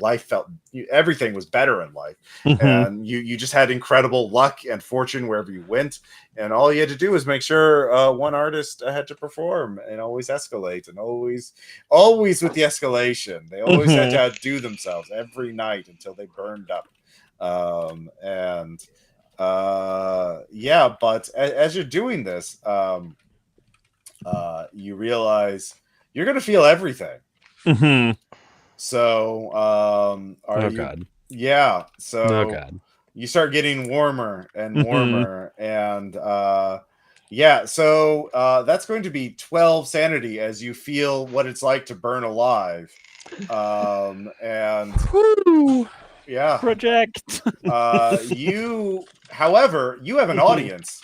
You can reach out and share the love, and really embrace one of your fellow agents, and you realize if they feel some of the pain, you'll be relieving yourself of some of this burden. So, do you step down and embrace your fellow agents? Yes. All right, who are you going to? Did say he would shoot you. Yeah. You know who he's going for. So Hopper, you get embraced. That's 12 sanity, so that's 6 each if you just embrace one. I'm willing to embrace every single one of you guys. All right. So I'll say that's just good. I'm gonna round it up actually, though. There's a little inefficiency, so everyone loses 3. Okay. Yeah. Jesus. That's my breaking point. Why would you do that to us? Ow. Because this really hurts, and I wanted to share the fun. Yeah. So as you realize, you've been doing this play all night. Dawn is rising, and as they burn, you can see all of the guests begin to burn up until only there's Mr. Rickenbacker and the fox, the playwright. And Rickenbacker looks at you, and with just hate, you could feel the hate emanating from him as he claws off his mask and dissolves into dust as he screeches at you. He's like, "No, I was immortal. We could have had the blessing for it." And and then the playwright just raises his drink to you as he burns up and turns into dust, and is blown away by the wind. And all of you are out there, and the mask shatters. And I start clapping my head. Yeah. Good. So that gets rid of one mask. So all we have to do is find 6 more and do it 6 more times. You think it probably broke all of the masks. All 6 masks. Good. Yeah, Yay. destroyed all of the manifestations. So Now there's just a few people out there who get to find out that they're serial and/or spree killers. yeah. I mean, they probably already knew. They just no longer have supernatural support in doing it. Yeah, Carrie, Now they're going to doing it. Well, I hope they're aware. Start to feel weirded out by it, and hopefully a few will turn themselves in. Carrie Archer goes into a psychotic fit and never is just a screaming, violent. People think she lapsed into schizophrenia, but you know the real truth. So it's not that. It's she's not verbal again. Like, she doesn't talk anymore. She's just a wild, raving, feral person. Franklin Hughes is found dead a week later. He walked in front of a truck, and no, he stepped in front of a train. And Nice. And but yeah, other than that, that's all you find. Like, you don't know who else. Even the other people with APBs out on. They stay missing. Yep. That's concerning. Okay. Yeah. The ghost got better at advising people how to dispose of bodies. So yeah, I don't know. Right on. Yeah, that. So that's the scenario. I'm probably going to be writing this for the RPPR Patreon as sort of an open-ended thing. Like, here's a fucked up cursed mask. I do like that it was potential that we could have hunted down Hughes the normal way, but we fucked it up. Yeah. But Hughes had already, like, there's at least one more mask floating out there, so like it didn't matter. Like, you could have just It would have been a sweet. We got him, and then Carrie will just smile and say, well, actually. Yeah. Yep. Just one more thing. Yeah, Carrie. The rules of the mask is you have to do something to perform them every night, and you can start out very simple and non-violent, like a card trick or singing a song or whatever. But you have to escalate every night, and eventually you're going to run out of things you can do. Outside of violence, like violence is always good, apparently. Yeah, they're sadists. So I'll write this up for the RPPR Patreon. I think that's awesome. as like here's a mask. Here's some ways you can use it. Like, obviously, it's a very different scenario if you're cursed, and the scenario is about like performing it long enough to figure out a way to not be cursed by it.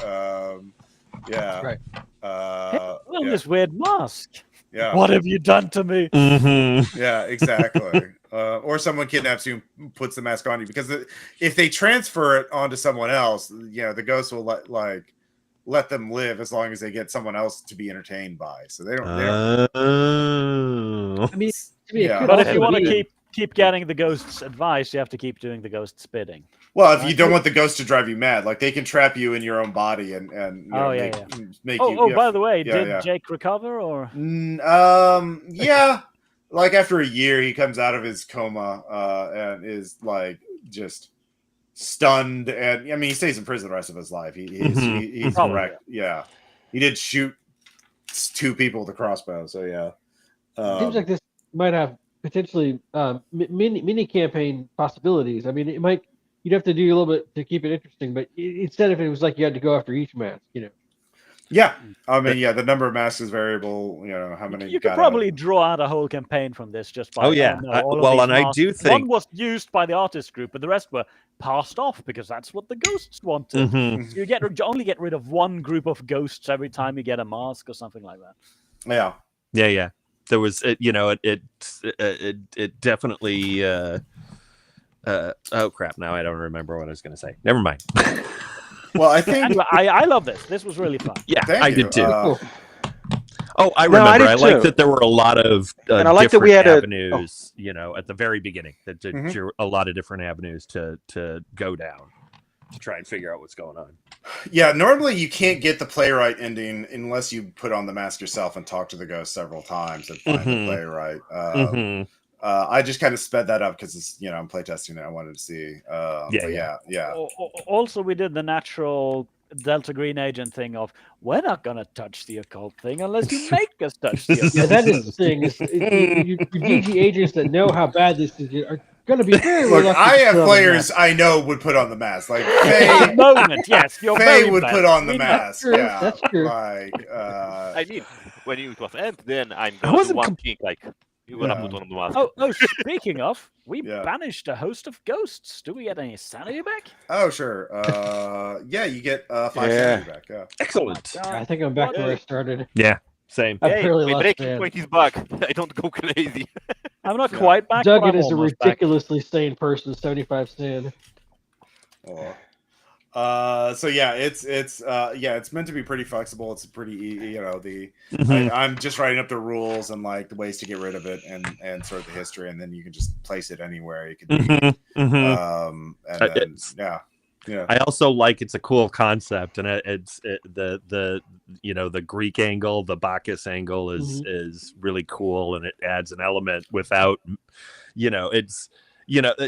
anybody who knows their mythos is gonna think of the King in Yellow just because it's a performance. But I'm not ruling it out. Like Bacchus, I've always thought about a connection between Bacchus and the King in Yellow. I think there is a link there. It was nice to have it be not obvious or not I think it's good to keep it vague.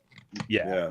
I That mean, was at the cool. beginning, Because you didn't have any occult things, you could have like if you had like people who had occult and unnatural, you could have found some, the connections between this order and like the rituals he was using and shit like that with like actual info stuff. I wanted to know more about who the Blessed of Bacchus were, but Yeah, it's definitely Carcosan. It's definitely a Carcosa thing. Yeah. Look, we arrived at the solution through ignorance and sheer spite. That's the best way to survive a How Delta Delta Green Green solves problems. Yeah. Ignorance but it was is how Delta Green solves problems. But it was organic. It's 40K way. But it didn't feel forced. Yeah, I didn't make you put on the mask. You just got to realize the mask is the best way to deal with this shit. Well, and to do the play, it's like we had to do it, right? But we got there by chasing our tail. Yeah, no, that was I like that. It wasn't forced. One dream of weird things at night now, or probably, yeah, probably. Basically, the way I see it is Delta Green is weaponized ignorance and spite. That's how they solve problems. Yeah. I'm gonna call them Space Marines now. There you go. A little overlap there for sure. All right. Well, thank you all so much for playing. Thank you all so much for supporting the Patreon. You too can play in games like this at patreon.com/rppr. We got a lot of cool stuff on here, and it's a great. I've been doing this Patreon for 10 years now. Jesus, we're doing all kinds of crazy stuff. And the podcast goes longer. Yeah, that's true. It's true. And I'm getting all the content alone. So, but yeah, thank you all so much. But I need to get some food, get to the gym. So I'll talk to you all later. All right.